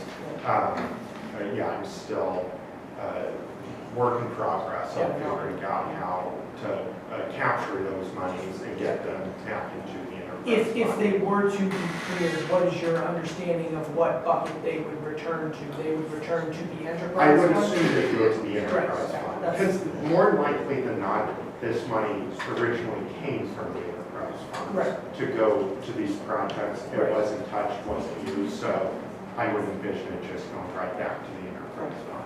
In my experience in municipalities, a lot of these funds are in grant accounts. They're kind of sub-accounts in that, and once we clear out the PO or Right. whatever, they're released back into the general, Yeah. whatever account they were nested under, so. Yeah, so I plan on going through, cleaning this out, and hopefully that gives us a little bit more cash in the enterprise fund. Some of these accounts, like the EPA testing with 85,000 in it, that's where all of our GZA for doing the PFAS and petroleum, that's the separate bucket we have just to keep those organized, and invoices come out of there. I'm just curious how that 85,000 for the EPA testing GZA was created. So that would be where, in FY 2023, on the back page of the 5-year look back, under the transfers to capital projects, there was a $75,000 transfer. That $75,000 went into this EPA testing bucket. So it was originally created probably with the original contract that the city entered into with GZA, and then as contract addendums happen, there's transfers from the enterprise fund to the capital projects fund to ultimately fund. And that's all being done by the finance office. Correct. In Beverly, which Correct. I appreciate them working diligently and handling that. Because I remember the $75,000 addendum that Steve Rowling and I were involved in. So it's just, this is just how the city handles it, which is fine. Yeah, so that one is still active, we're still using. These other ones are, would have looked like the same process, but they're projects that are long gone, they're not being used anymore. The one that really jumps out, I mean, is the Building 45 renovations, $111,000. Now, I'll tell you that they came to the airport commission and said, we want you to make an investment out of your enterprise fund. Since you're gonna get a beautiful building, we'll take out $117,000 for a new roof and some parking pavement, and some foam insulation. Now, and we said yes, and the $170,000 was taken out of the enterprise fund, and those expenditures were realized on that building. Now, the $111,000 have been sitting in the city account since 2016. We have a couple of, it won't be a topic of discussion here, but I just want to touch upon it, well, a little bit later in my little presentation. But it's sitting there, $111,000 just sitting there, and I'm going to ask the city, well, what, could it sit there for another 20 years? I mean, what's the plan? And so whether it goes to Building 45, or as the finance director said it, and I asked all of you to watch the 12-minute presentation on it. No, Yes. they did not describe that well. They said Of like, course they didn't. Yeah. Anyway, but Mr. Ailes at one point said, yeah, there's separate accounts, and they'll stay there unless there's a motion by the city council to move it back into other. One thing that could happen, well, I don't think that money would go back into the enterprise fund, because that is the city's money that because we only invested $117,000, and that money was spent. This is unspent money. It's really the city's, but it's put aside for Building 45. If we so decide, hypothetically, we're not going to spend another $400,000 of enterprise fund to fix Building 45 in addition to that, and we just give the money back to the city for whatever reason, goodwill or whatever. There's a couple different things that they may need it for, especially if they have to leave Airport Road due to action that this commission may take down the road. But anyway, so there's $111,000 that is open for conversation. is that on conversation for tonight or not? I don't, not really, but it's definitely maybe September. Okay. So, in total, there's another $321,000 floating around in other funds tagged to the airport that, yeah, with varying degrees of availability.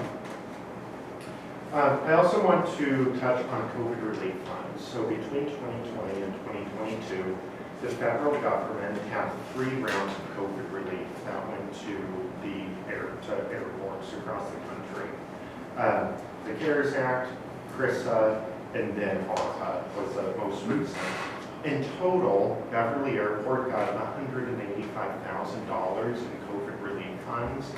These funds can be used for personnel and operational expenses and any project that decreases the likelihood of pathogen spread in the future. So that's the money's available. It's earmarked, but we don't have it. So It's not in our piggy bank, but it's in, the right, federal government still has the money. that's the box our constraints with.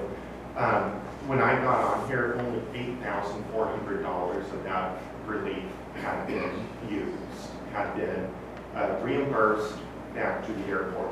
So there's still $176,700 up for grabs. It's as simple as taking operational invoices that we've received and paid, pay stubs from payroll, submitting them to the federal government, and they'll pay it all back to us 100%. In short, what that means is there's $176,000 that would otherwise hit the enterprise fund is now going to be paid out of this COVID relief funding. That's been sitting there for going on 3 years now. Yeah. So this is bills and things that happened during the pandemic. Correct. We just have to get It together. has to be anything after November of 2020, I believe. That's when the CARES Act first became effective. So we can pull back to old invoices, payroll.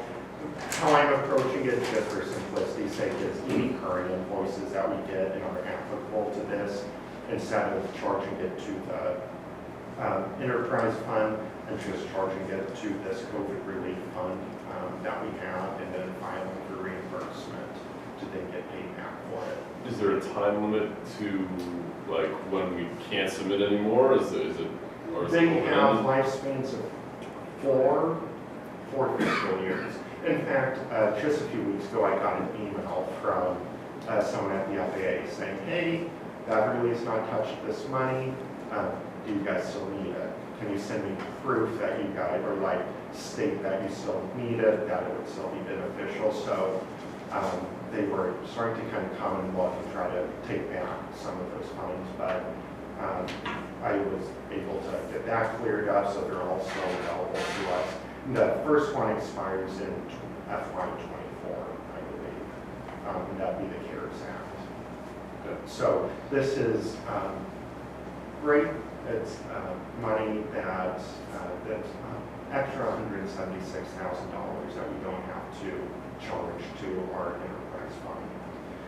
I also want to touch on the bipartisan infrastructure law bill. So federal administration, this was their big push, was an infrastructure law. They set aside billions of dollars for airports alone. It's been years since airport infrastructure has been touched across the country. So Beverly Airport gets $295,000 in this infrastructure money for 5 years, starting with FY22. So, and ending in FY26. 4-year period of availability, so the first ones expire 4 years, so the FY26, that first round would expire if it's not used. So it's kind of open-ended. Usually when there's grant money available from the FAA, they put really strong constraints on it. Rule of thumb is you start at the center of the runway and work out. So they prioritize that fund, those funds that your airport receives. They're going to first want to fund runway projects. And when all your runways are good, then you can fund taxiways. And then if all the taxiways and runways look good, you can move on to ramp spaces. But the moment that something goes wrong with a runway, you start at square one. The great thing about this money is you don't have to follow that priority list. Because the administration is really trying to address that neglected infrastructure. There's a great cutout, Mary, for contract towers. Our tower it was built in '75. It needs some help. The FAA has historically been very stingy in giving money to towers, and now all of a sudden there's this big bucket of money up for grabs that can now go towards contract towers. So it's a really great time to be in airports. And yeah, the bottom line, Beverly is getting $295,000 a year just to improve airport infrastructure. It's available to us if we choose to spend, Correct, yeah. and they authorize. Right, it's sitting in the FAA's bank account now. We just have to send in, and Craig, help me on this, it's just a normal grant application, identify project, and then they would, we could get those funds released to us. It would still require a 5% local match on any project we decide to undertake for the under bill. Question? The 5% match, if I was the director of finance, I would be asking, can that $300,000 go towards the $600,000 that the city of Beverly will probably have to, get float a bond for to fund the airport/city's portion of the new construction. For runway reconstruction. The issue. So how does the 5% match work then? Because the $600,000 is the 5% of a $14 million runway construction project. Right, that's a different grant program. That'd be AIP. Okay. This is bill. I think that if we, I think that we, I guess in theory, could put bill money towards an AIP project. If we. We'll find out, won't we? Right. If we But want it's it. clearly something that the city's gonna be looking at. But then we start running into this runway project, if it's not happening until FY26, FY27, we're starting to run out of on our timeline that this bill money is available. So it's, and So- 26. Yeah, so we want to start capturing this Yeah. sooner So rather answer than, that at least for question. I those don't think first, Does the fence qualify for this? what was that? Does the fence qualify for this? Fence could probably qualify. I'm looking more, I'd like to try to go to the state first for the fence. Historically, state of Massachusetts will fund fence 100%. On wood, hopefully we can do that. So I'm going to go bark up that tree before I start using bill money for the fencing. Yeah. I was gonna ask that one and maybe the cold storage building. Yes, cold storage is on my list for bill funding. The other thing that we need is an emergency generator. This is relatively cheap, I think $30,000 to $40,000 maybe. Your vision, like you could spend this $295,000 every year, no problem. You could figure out to get that, no problem. Yeah. Cool. Awesome. Whether we can get those wish lists approved within Right, this and that's is another thing altogether. Right, that's going to be a conversation that we'll have. Craig, me, the state, federal government will sit down at our CIP meeting and start really parsing out my wish list, our available money, estimated costs, and see how we can best use it. Because in the last CIP meeting that we had last October, there was a little tutorial for me, I think, what bill money was. So it'll obviously come up in the conversation again, I would assume. Oh, yeah. But I'm glad you're saying yes, so that's good. Yes, it'll come up. It's a great time for airports. Gabe said it correctly, they're more flexible with the bill money. So whereas snow removal equipment, for instance, is a low priority, a lot of airports are using it for SRE. One of our other clients is actually replacing their HVAC system in the tower. So we're working with them on that. One of our clients is doing cold storage. Right, so they'll use bill money where AIP would never rise to that priority. And the generator, what does that actually power? Or It like would just be the, airfield lighting. So if we Okay.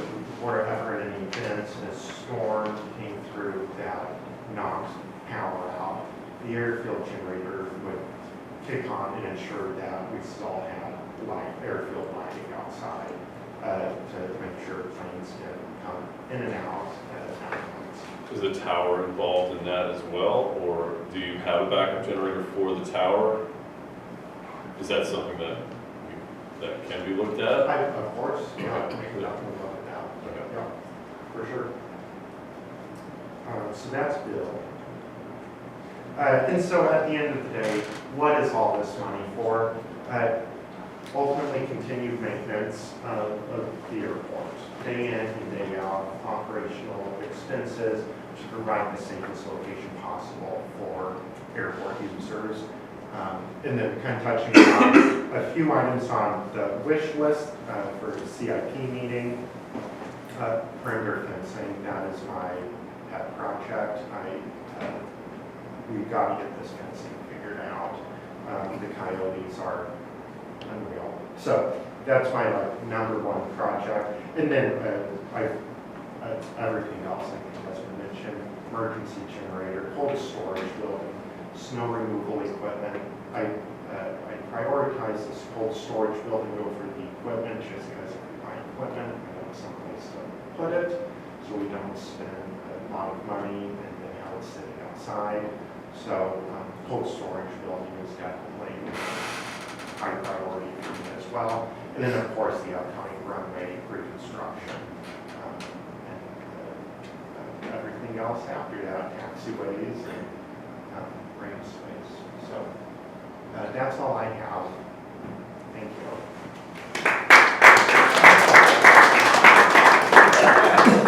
Just wonder about the exterminator. Like we hired someone to mitigate the. Right. So there's someone that we that's our now airfield hunter that will is coming on and coyotes. I don't think he's taking anything quite yet. Right now, he's not taking any yet. Okay. Hasn't killed any yet.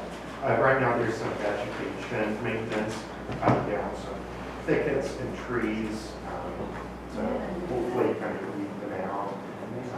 So I'm also looking at the other options for continued wildlife maintenance. The United States Department of Agriculture has a wonderful program set up with airports to provide continued, not only just maintaining wildlife, but also analyzing it and giving the airport mitigation recommendations, everything from cutting down this tree to adding this structure, not so. Or fencing in an area like for the deer where they may typically be coming. Correct, yeah. But right now, the priority is hoping one, our hunter starts getting some coyotes, and then two, just really pushing for that fence to try to keep stuff. Does he have a schedule? Is he here like Monday, Wednesday, Friday from like dusk? He's on call, so if we, see increased activity, we can give him a call. Mary has his number as well. And then he's coming 2 or 3 days a week. Okay, so he does show up at like Yes. prime hunting time or whatever they're going to be most likely out. Yeah. Okay. Thank you. Thank you. Now, is there anything else under the airport manager report? Nope, Are that's you all I finished? have. I don't Okay. have anything else. Moving on to number 5, reports of the subcommittee, the only one we have.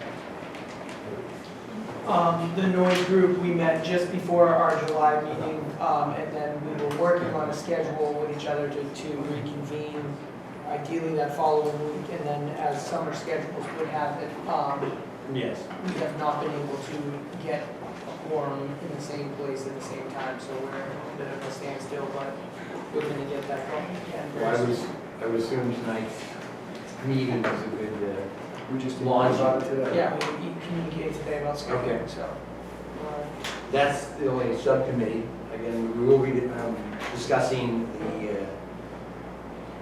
engineering RFQ subcommittee. New business, I want to thank the patience of Mr. Baker. Sir, if you want to come up here? Mr. Baker. Oh, I'm sorry. You can tell my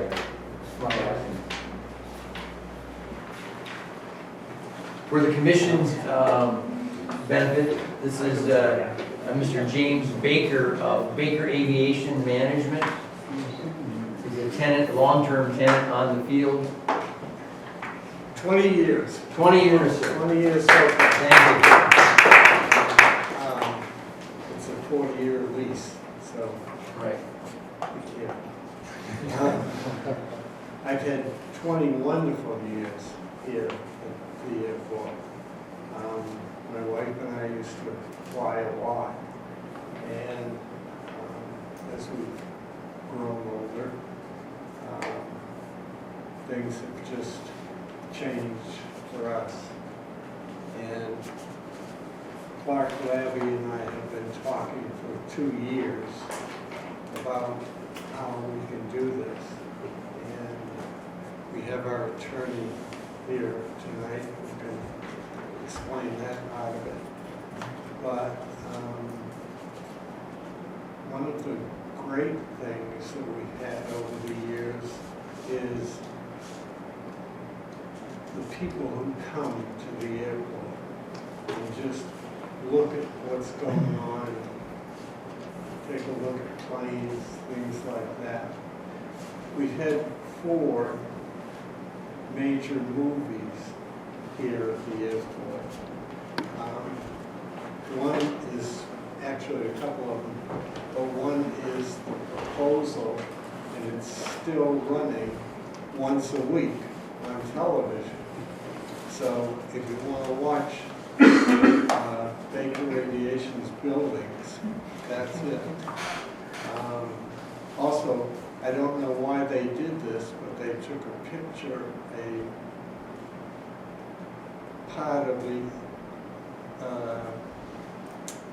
part of the runway featured my Citabria in it. And I was always very proud of that. So if you watch the movie, take a look at that. But this is, I am the past, and this is the future. I'm very happy to have this transfer because Clark Labby also has his wife and daughter, and maybe his son will also be part of the business. So that's what's happening. Any questions from the commission as far as the nature of, it's four buildings, am I correct, sir? Correct. 3 hangars Three hangars. in the office building next door to the tower. Correct. And you're transferring the leases to what? Correct. Well, I know you've had extensive conversations with the airport manager. Is there an intention for anybody else to make a presentation? I mean, I think it's a straightforward proposition. Everything about the lease that Mr. Baker has, or the leases that he has, will stay the exact same in the transfer. The only thing changing is the name that it's leased now to. I would assume the only thing for the commission is, is the legality and the appropriate documentation that ultimately will go to the city council. I mean, we will, myself, will be voting in favor, I assume it will go to the city council and move on from there. So I'm sure all parties have done the due diligence. You can imagine what that process was like. But is there anything that the commission, other than a vote on approval or non-approval, that you need from us? I don't believe so. Okay. I don't believe so. It's just a matter of you approve it and then it goes and the city council has to approve it. as well. Have you spoken to anybody within the city solicitor's office that this documentation is coming? Yes, I have been in touch with Beth Holmanson, the assistant city solicitor. I sent her all the leases, all the documentation, so she's in possession of that and is well advised of the situation. And she's not said anything that hasn't thrown any flags on it, so yeah, everything's going good so far. Well, we're just going to throw a motion out there eventually in a matter of seconds, but I just want to take the time to thank you. 20 years, especially the size of operation that you had, did a lot for the airport. We're happy that it's being passed on in its entirety to new leasees. Looking forward to your involvement. So thank you very much for your service to the airport.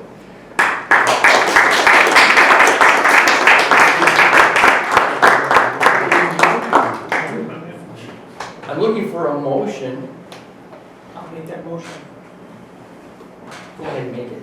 Well, that the commission approved the transfer of the lease from James Baker to Clark Latin. I'll second the motion. Mr. Doxey seconds the motion. Any further conversation, deliberation on the motion from the commission? Hearing none, I'll ask for a roll call vote. Commissioner Henry? Aye. Commissioner Doxey? Aye. Mr. Treffry is an aye. Mr. Tolley? Aye. Mr. Goulet? Aye. Motion passes. Thank you very much. Thank you. We'll send it on to the city council and hopefully we can get this signed and sealed quickly for everyone. Thank you very much. Thank you and welcome. So, You saw the first half of the meeting, you're still here, so. yes. So, yes. I think in the future, I don't know how we can move them up into earlier presentations. But at least you get to see a lot about behind the scenes a little Yeah, bit. I need notes on the new agenda, please. Yes, yes, including the placement of the commissioner's comments, which I kind of like. Okay, well, where we're at the commission comments. Let's move into the chairman comments. Number one, Peter Gentili, 7 years, wonderful service. I will tell you, he and I were the Building 45 team. I think both of us are still on the commission because of hoping that something will happen with that. We'll find out maybe in the coming weeks. But anyway, so I want to thank Peter. I know he's not here tonight, but and I will say his connection to the commission. I don't know, his father-in-law was Bill Mahoney, who was on the commission for 29 years. And back in the day, the commission kind of went out and found their own commissioners and went off to the city council, the mayor's office. As you all know, that process has been updated. So we're looking forward. Hopefully the city has a couple of names that they can fill promptly. Along the same lines, I will.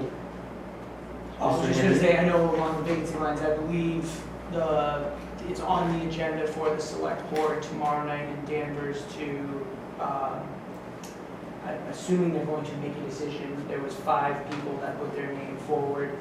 They didn't meet in July, so there was an interruption in that process, but I believe they're going to make a recommendation tomorrow night for city council for the MDC. Well, that's good news.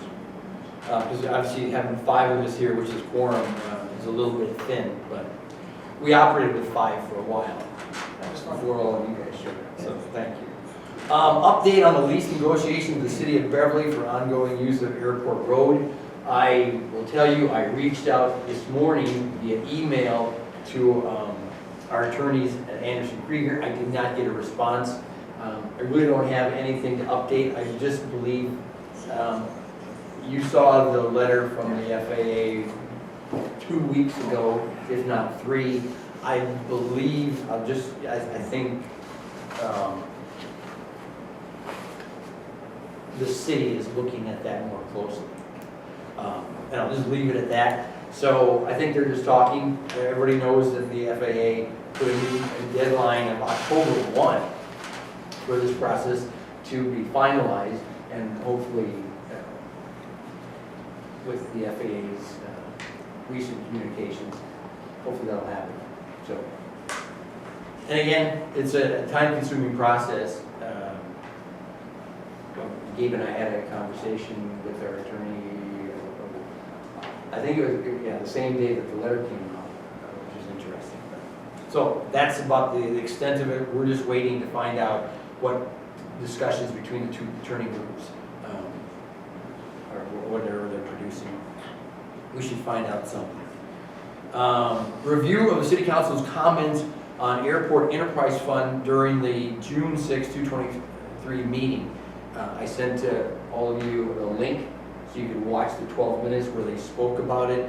I'm just curious, does anybody have any comments, any thoughts about what you saw or what they said? I know Commissioner Collins got up and spoke about Building 45 because one of the, I think the city councilor, Councilor Feldman, who's Ward 1, I believe, where we sit. I know that Javier Flight School has been contacting her about the Condition 45 over the course of the year. That's where that came out of. So Mike Collins got up and spoke, then Brian Ailes got up and spoke. Everybody can have their own interpretation of how comfortable they felt talking about things that happened 6 years ago. And then Mr. Perry gets up and speaks. And I guess I'll just roll right into that. A review of the suggestions from the City Council budget analyst. I sent you that back in the document that he forwarded to the City Council. His recommendations, again, we had no airport manager at the time. It came out of the conversations that Josh and Jason and I had with him, I think in early April. So he then went back and made those 8 recommendations of things that he thought. Number one, the first was, confidential. I think it had to do with the FAA's involvement in Airport Road and his belief. That's why the FAA had come up. So it was confidential, but it was all about negotiations. He just lended his 2 cents on that. I will add, I have it here in front of me,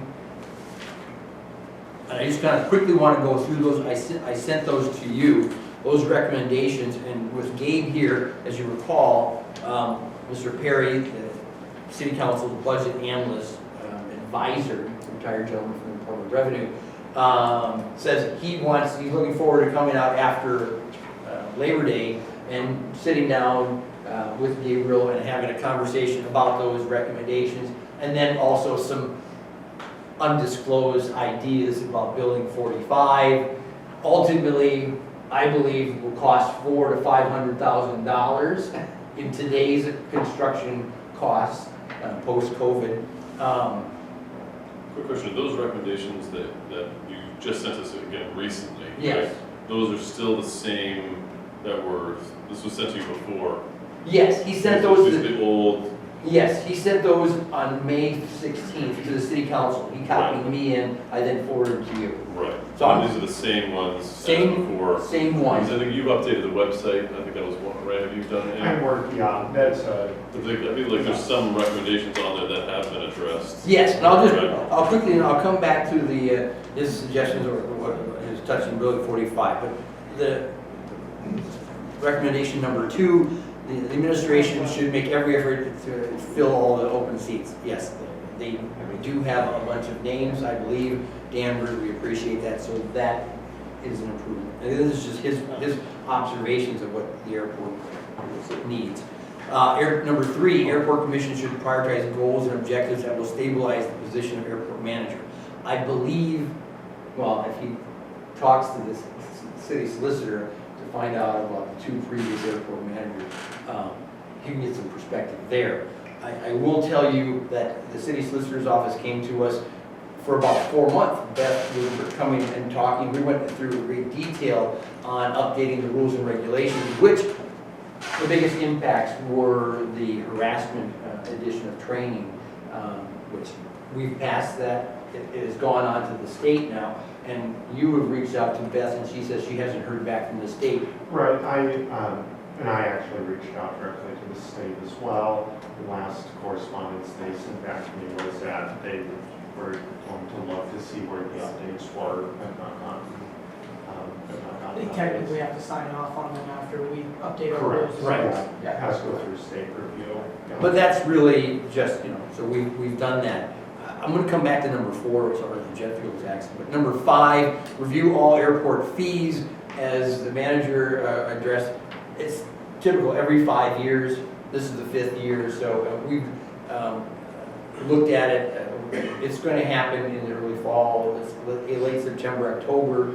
I had even gone to other airports' web pages and did some screenshots of what their fee structure looked like. I forwarded them onto Gabe. So that'll be relatively easy. It's only like 4, you got landing fees, tie-down fees, fuel flowage fees, and there's another one here, I believe. But that is on the list of things that we're gonna be doing. It's 5 years and it's due. Number 6, airport website should be updated. Obviously, having no manager for 16 months, it needs to be updated, cleaned up here and there. I will say it's kind of funny that the city's own website was, for this commission, was 2.5 years old. So, and they have a full body of resources. But I finally got the name. I sent it to Jocelyn Rule, the mayor's chief of staff, and she got it done. So, but that's something we're going to be looking at, Right. Yeah. going through that We process, started making updates to the website. It's an ongoing process. including the minutes, which is Correct. another thing that has to be. Yeah. New airport manager should be quarterly with the finance director, understand the financial opportunities to enhance airport operations. Clearly, I will say this commission, even before I came here, there was a struggle to get meetings inside City Hall. And I struggled. After the previous airport manager gave her resignation, I went to the mayor's office on 2 occasions asking, I want a meeting with the mayor to talk about the airport. I didn't get a meeting. So I think it would be a good idea. Whether he wants to meet you 4 times a year, I don't know. But we'll see.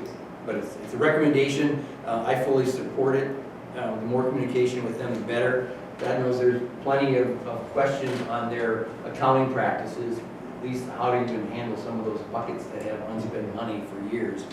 Number 8, again, on an annual basis, the city council, the airport commission or manager should go before the city council. I love that idea. I will say, and I found in the files, there used to be an annual report called the mayor's report. All the department heads gave a 1-page list of all the accomplishments.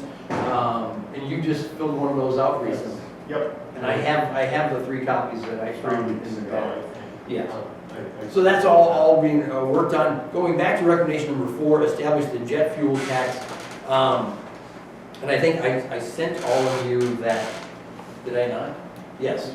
Just as far as my own tracking over a 4-month period of the price of jet fuel here in Beverly compared to the other airports, the ones, there's only 2 towns other than Massport controlled, Boston, Worcester, and Hanscom, which are all Massport controlled, but they're enplanements. They're the 2 towns that actually, 2 municipalities that actually have the jet fuel tax, and the ones that don't.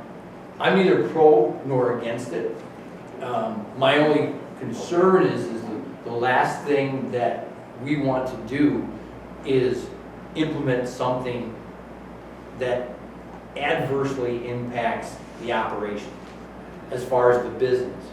I'm a little hesitant, I'm a little concerned, just doing due diligence, making sure, trying to anticipate affecting someone's business or model over there, which drives landing fees and fuel flowage fees.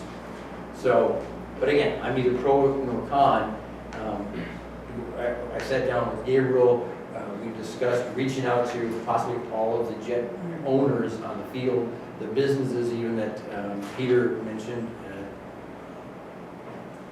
NetJet, and the other ones. So some of those people, remember if you recall, probably in October or November, a gentleman, I believe from one of those two companies, came here and said, well, we tanker in because it's so expensive here. So it's just the idea of raising some prices. Again, I'm neither for nor against, but before if you saw in the city council meeting June 6th, he made it sound like it was a pet project of his and he was gonna really come in after Labor Day and, try to get this done. I wanna make sure that we take as much information into consideration as possible before we start impacting a business on the field. Anyway, so that's just where I stand. Do you have an opinion on that matter? Is there? I don't have any strong opinion either for or against it. It's a 5% tax on an average price of fuel determined by the state of Massachusetts. 5% or 5 cents? 5%. 5%. So that fluctuates with whatever that average I price believe is. it's a minimum of 5%, can be higher but not lower than 5%. Is that believe how it is? No, it's 5% of the fuel price. We don't have the ability, it's 5%. No, but I believe reading on the website, it said a minimum of 5% could be higher and be negotiated locally. I think Really? minimum. Decided locally, I minimum think of minimum 5%. of 5 cents 5 per cents. gallon. Backwards. Okay. It's a minimum of 5 cents, but always 5%. But yes, Okay. correct. Oh, So, interesting, but with the wording again, lawyers. so if fuel prices jump up, then of course it'd be asking that much more from our jet fuel purchasers. So that fluctuation, I don't know what type of impact that would have on jet traffic, but You're not asking my opinion, but I'll share it. I'm really interested I in just your think for opinion. me, I think I'm like you, I'm a bit agnostic on whether it needs to happen or not. I guess for me, it's more driven about, we've just completed the master plan. What does that say about our investments going forward? What does the ALP show on the field? What are the things we can do as you develop maybe the wish list for the things we want to tap into? To me, it should be driven by our need for revenue. We shouldn't do it to just do it because we can capture the revenue. But again, for me, I'm more interested in having a conversation about what we're trying to do over the near term, medium term, and if that's a tool that gets us to where we want to be, then I'm more likely to say, yeah, I think it's a good idea because we have a plan of how we're going to do it. If it's just, hey, we can get more revenue, then I'm not interested in that. So I think also comparing it with if we just increased our fuel flowage fee, that's be a little bit more control on our part. It's a little bit more consistent rather than that's 10 cents right now it's 10 cents. So I think also analyzing which one would, It's a lot easier to change that. It's a lot easier to change that, track it, control it, it's, might be a little easier on the FBO rather than having to check what the state determined average is and I'm kind of with Aaron in that it's about the revenue, and I feel like it's about the health of the city and the airport. I flew those jets for NetJets. The planes go where people want them to go. I have a plane, when I have to get gas, I have to pay for it. If I land, I need gas, I get it. The prices are different everywhere I go. A couple cents and a couple dollars in the end, $3 or $4 sometimes is the difference I pay in a total bill. Is not a huge, it's the cost of doing business. So I just bring that perspective. I want to share it that these companies do have enormous amounts of money and their customers want to go where they want to go. And if you fly to Hawaii or Europe, you're going to pay a premium, and I don't think it really deters people. As you know, I think tax is a whole separate conversation and ideologies. But kind of like you said, just the revenues for the city, making sure the airport's stable, that's to me as much a consideration as it is to consider all the other data, the cost implications, just because I never saw it, and I don't see when I fly the people that are concerned about, you know, a screw in a plane costs far more than a gallon of gas, just for one screw. Excuse me. We're not, I'm not gonna. Well, I don't care. You're talking about going to the FBO's customers and discussing fuel prices. That's none of your business. You just tell them what you want to charge here and let the FBO deal with their customers, not you. Thank you. I appreciate your input. I just want to make sure that we you know, talk to the FBO Yeah. I mean, and get their input, yeah. you know, and just don't, you know, if Mr. Perry is, you know, jumping towards something, I just want to make sure that we aren't leaping with him. Because I just know that many times things are passed by governmental bodies and they have no idea what the really outcome is, you know, and unforeseen circumstances. Because I've had one jet owner stand here and say, you know, you turn this place into a ghost town. Now, that's just the owner. You know, he offered that on his own several months ago. Some of you probably may know who it was, but. So anyway, go ahead. I was wondering, so when you implement a tax, that's a specific word, is that like, does that go into our enterprise fund? Is that like Right, revenue for us, or does that go to the city? It As like would have to be used for airports, for airport expenses. So it would ultimately end up back with us. The tax is a state assessed, though. They're the ones that. And it's really not us. We have nothing to do with it. The cities and the towns are the ones that pass the law, that they're going to charge the tax. We can even vote against it, and I believe the city council can vote in favor of it. But I believe it would need Danvers, Wenham, and, what I do know is that the 5% is collected by the FBO, and then they send all the revenue to the Department of Revenue. Mhm. The state then sends it to the city of Beverly as the sponsor of the airport, and thereby law are required to put it into our enterprise fund. Gotcha. But from the city's perspective, you know, that $100,000 so-called investment that and then they end up, you know, subsidizing us. Most of what we would be collecting would go to pay what they're taking out of our enterprise anyway. Right. So that's it's their, handwashing. it's their desire to get the ability to take as much as they can without hurting the enterprise fund. As you recall, Jerry Perry's opinion was that about the enterprise fund, they want to keep at least $300,000 in there as a buffer in case something happens at the airport. They have some pool to pay off either environmental disaster or something.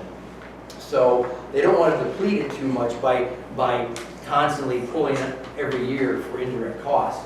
But they would love to have $150,000 to $200,000 annually from a tax that might cover those costs, which I don't mind that at all, because here we are in negotiations and that's all they want to talk about. Do you have ideas on this, or are you still formulating different perspectives on how to do the fuel flowage? Right, I'm still formulating. I want to see a breakdown, see if there's any drastic difference between an increasing fuel flowage fee and then a 5% tax on just jet fuel. The fuel flowage fee would be across the board, jet fuel, avgas, any Would fuel. you get to present to city council on this, so that not only Jerry Perry and that perspective, but you get to give your full perspective? I make sure that I got before city council or, yeah. Oh, I would assume that the city council, before voting in a public meeting, would have input from the airport manager. I guarantee you, if this moves forward, Correct. Mr. Perry is pushing the city council, Right. they will ask you to come and make a presentation to the city council. Yeah, yeah. In a public meeting or is it? No, it'd be a public meeting. I mean, yes, a public. So just to add to my prior comments, I mean, for me, part of that conversation, I think that what I was advocating for, kind of having a plan of going, I guess I would also include in that, like, and I'm assuming the city finance, whether it's this council's advisor or the finance director's advice, I'm assuming that they would say, you know, your fund balance should never dip below, you know, 1 year of expenses in case the bottom falls out, you can pay people for a year. Right. But I mean, we've lost almost $200,000 since fiscal 19 to the fund balance. So again, for me, I'm just thinking in that scheme, we have to think about, are we solvent? Because in general, we're losing money. I know those are project transfers, but I mean, Right. the account balance is not going north, it's going south. So in 5 years, where are we if we don't? Right. I wanted, one of the most interesting things that I heard, and I only took a few notes, and what I'm gonna tell you, on June 30th, when we had 17 people here to talk about the lease, we had Mass DOT, FAA, 8 people from the city, our attorneys, the city's outside attorneys, and the meeting was actually run by the FAA, Mr. George Pentelli. And one of the most interesting things that he said, and I wrote it down for all of us, is he said, regarding this very topic, he said, general aviation airports are not expected to make a profit. We're happy when they do, but we're not, that is not why the federal government supports an airport. It's about like supporting 128. It's what happens at the airport is so vital to them. He said, you gotta be careful, you don't wanna, you know, do things to jeopardize the operation from, taxation and fee structure. I thought that was incredibly telling. He did add, it's good to make decisions that help the sponsor be solvent, the airport being solvent with them in relation to covering the city's investment, annual investment.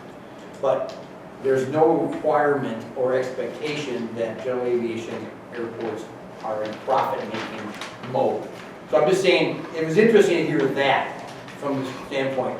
But I also believe, again, if we did get the 5% tax, it would help cover much of what the city has from an annual investment, as far as, the general fund. But then if you factor in, if we do decide to move on the development of our 11 acres, and also, did you see the article? I think it was sent out to everybody, wasn't it? The article was in the newspaper. It was in Hyannis, and there are 27 acres of parking lots and whatever they have developed. But anyway, so that would possibly generate another $150,000. Going back to, well, what do we do if we have that additional revenue?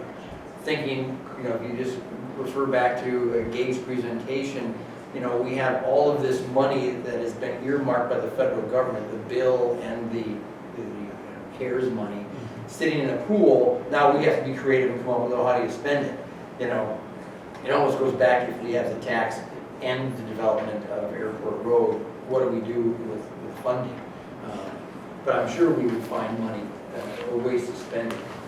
I guess I feel we should have a plan of what we do and Yes. then figure out how we pay for it. I don't want to just grab a bunch of money and then Yes. figure it out afterwards, because then we have impacted businesses on the field unnecessarily. If we didn't need it, why would we do it? Right. And it's going to cost us a lot of time and effort to pass that tax in 3 different jurisdictions with 3 wildly different political processes. Right. And again, I don't believe it is we are kind of the bystanders. I think the city solicitor's office of the 3 municipalities would be talking to each other, and the city councils and the board of selectmen. They may ask us for advice or our opinion through the airport manager, but I don't think we But can no, work I'm saying straight. it got brought up by the council's Yes. financial advisor saying that should be an option. And Right. I am interested. I'm not Just- there yet.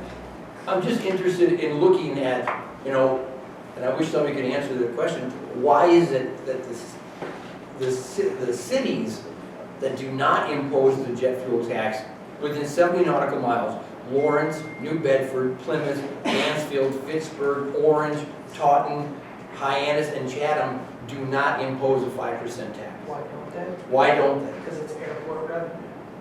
Why would I give the airport that I hate more money? Well, but I would assume their I mean, that's the municipality reality, that's covers. the reality. Danvers would adopt it if Danvers got the money. I'll tell you that. I mean, I don't know that, I'm just guessing. Right. There was also, when Danvers brought up in 2005 or 2006, and there was a lot of discussion about who got to actually. Lexington gets the money because they adopted the tax prior to the magic date. That none of the rest of us. And then I want to bring my tenant on the thread that, Paul, you were talking about grant assurances.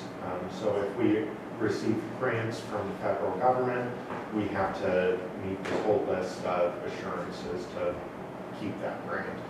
And one of them is a fee and rental structure. So the airport will maintain a fee and rental structure for the facilities and services, which will make the airport as self-sustaining as possible under the circumstances existing at that particular airport, taking into account such factors as the volume of traffic and economy of collection.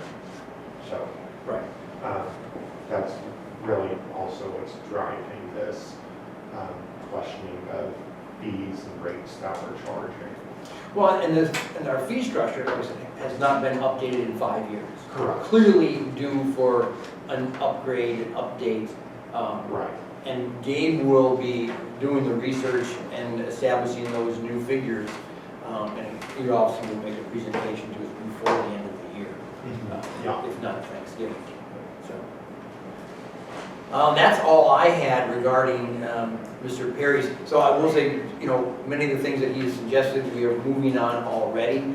And I look forward to whatever, when he comes out here, to have said conversation with the manager, what his vision for 45 is. But I won't get into that again tonight. But ultimately, yes. But ultimately, it could be like, well, if you would throw $300,000 in the enterprise fund. I said thank you. Well, there's always more, but I know. So, anything else from the commission? Nothing at all. The only note was, you pointed out, you said it maybe move the new business up earlier if we treated it as a committee. Okay. And yeah. Well, yeah, especially if there are individuals outside waiting to make a presentation. You give them the freedom to leave if they want to, but evidently you're riveted by all the things. Airport wide. I know why. They're just being polite. Excitement is overbearing. Okay, so with that said, do I have a motion for adjournment? Mr. Henry, I hear your motion. Mr. Doxey has a second. All in favor say aye. Aye. Motion, we are adjourned. Now that you've heard the introduction, I have started to do a conclusion of the meeting. And what I'd like to do is just give you a summary of what I believe happened. The airport itself is governed by the airport commissioners, and you've heard them all during this presentation. One of the things that I like to bring up at this point is that there was nothing mentioned in this meeting in regard to the leasing of the property. Properties at the airport itself are being questioned, the leases are being questioned by the FAA. And if you notice, there was no response to the FAA. There's no response or an update to the Danvers Good Neighbor policy, or Beverly Good Neighbor policy, or the Noise Committee. The Noise Committee has basically disbanded, and the airport commissioners need to address that very soon. Also, the biggest item that I saw at the conclusion of this meeting is that Baker Aviation, Mr. Baker himself, has decided to retire, and the lease of Baker Aviation, which consists of approximately 4 hangars and many planes that are operated from there, has decided to retire, and the lease has been transferred to another entity. And I do not have the entity's name, but I think you'll see that the operation is going to change, and we'll report on that next meeting. So, I hope you enjoyed the film, and look forward to the next one, which will be in September. The second Monday of September, we'll have another meeting. Thank you very much, and good night.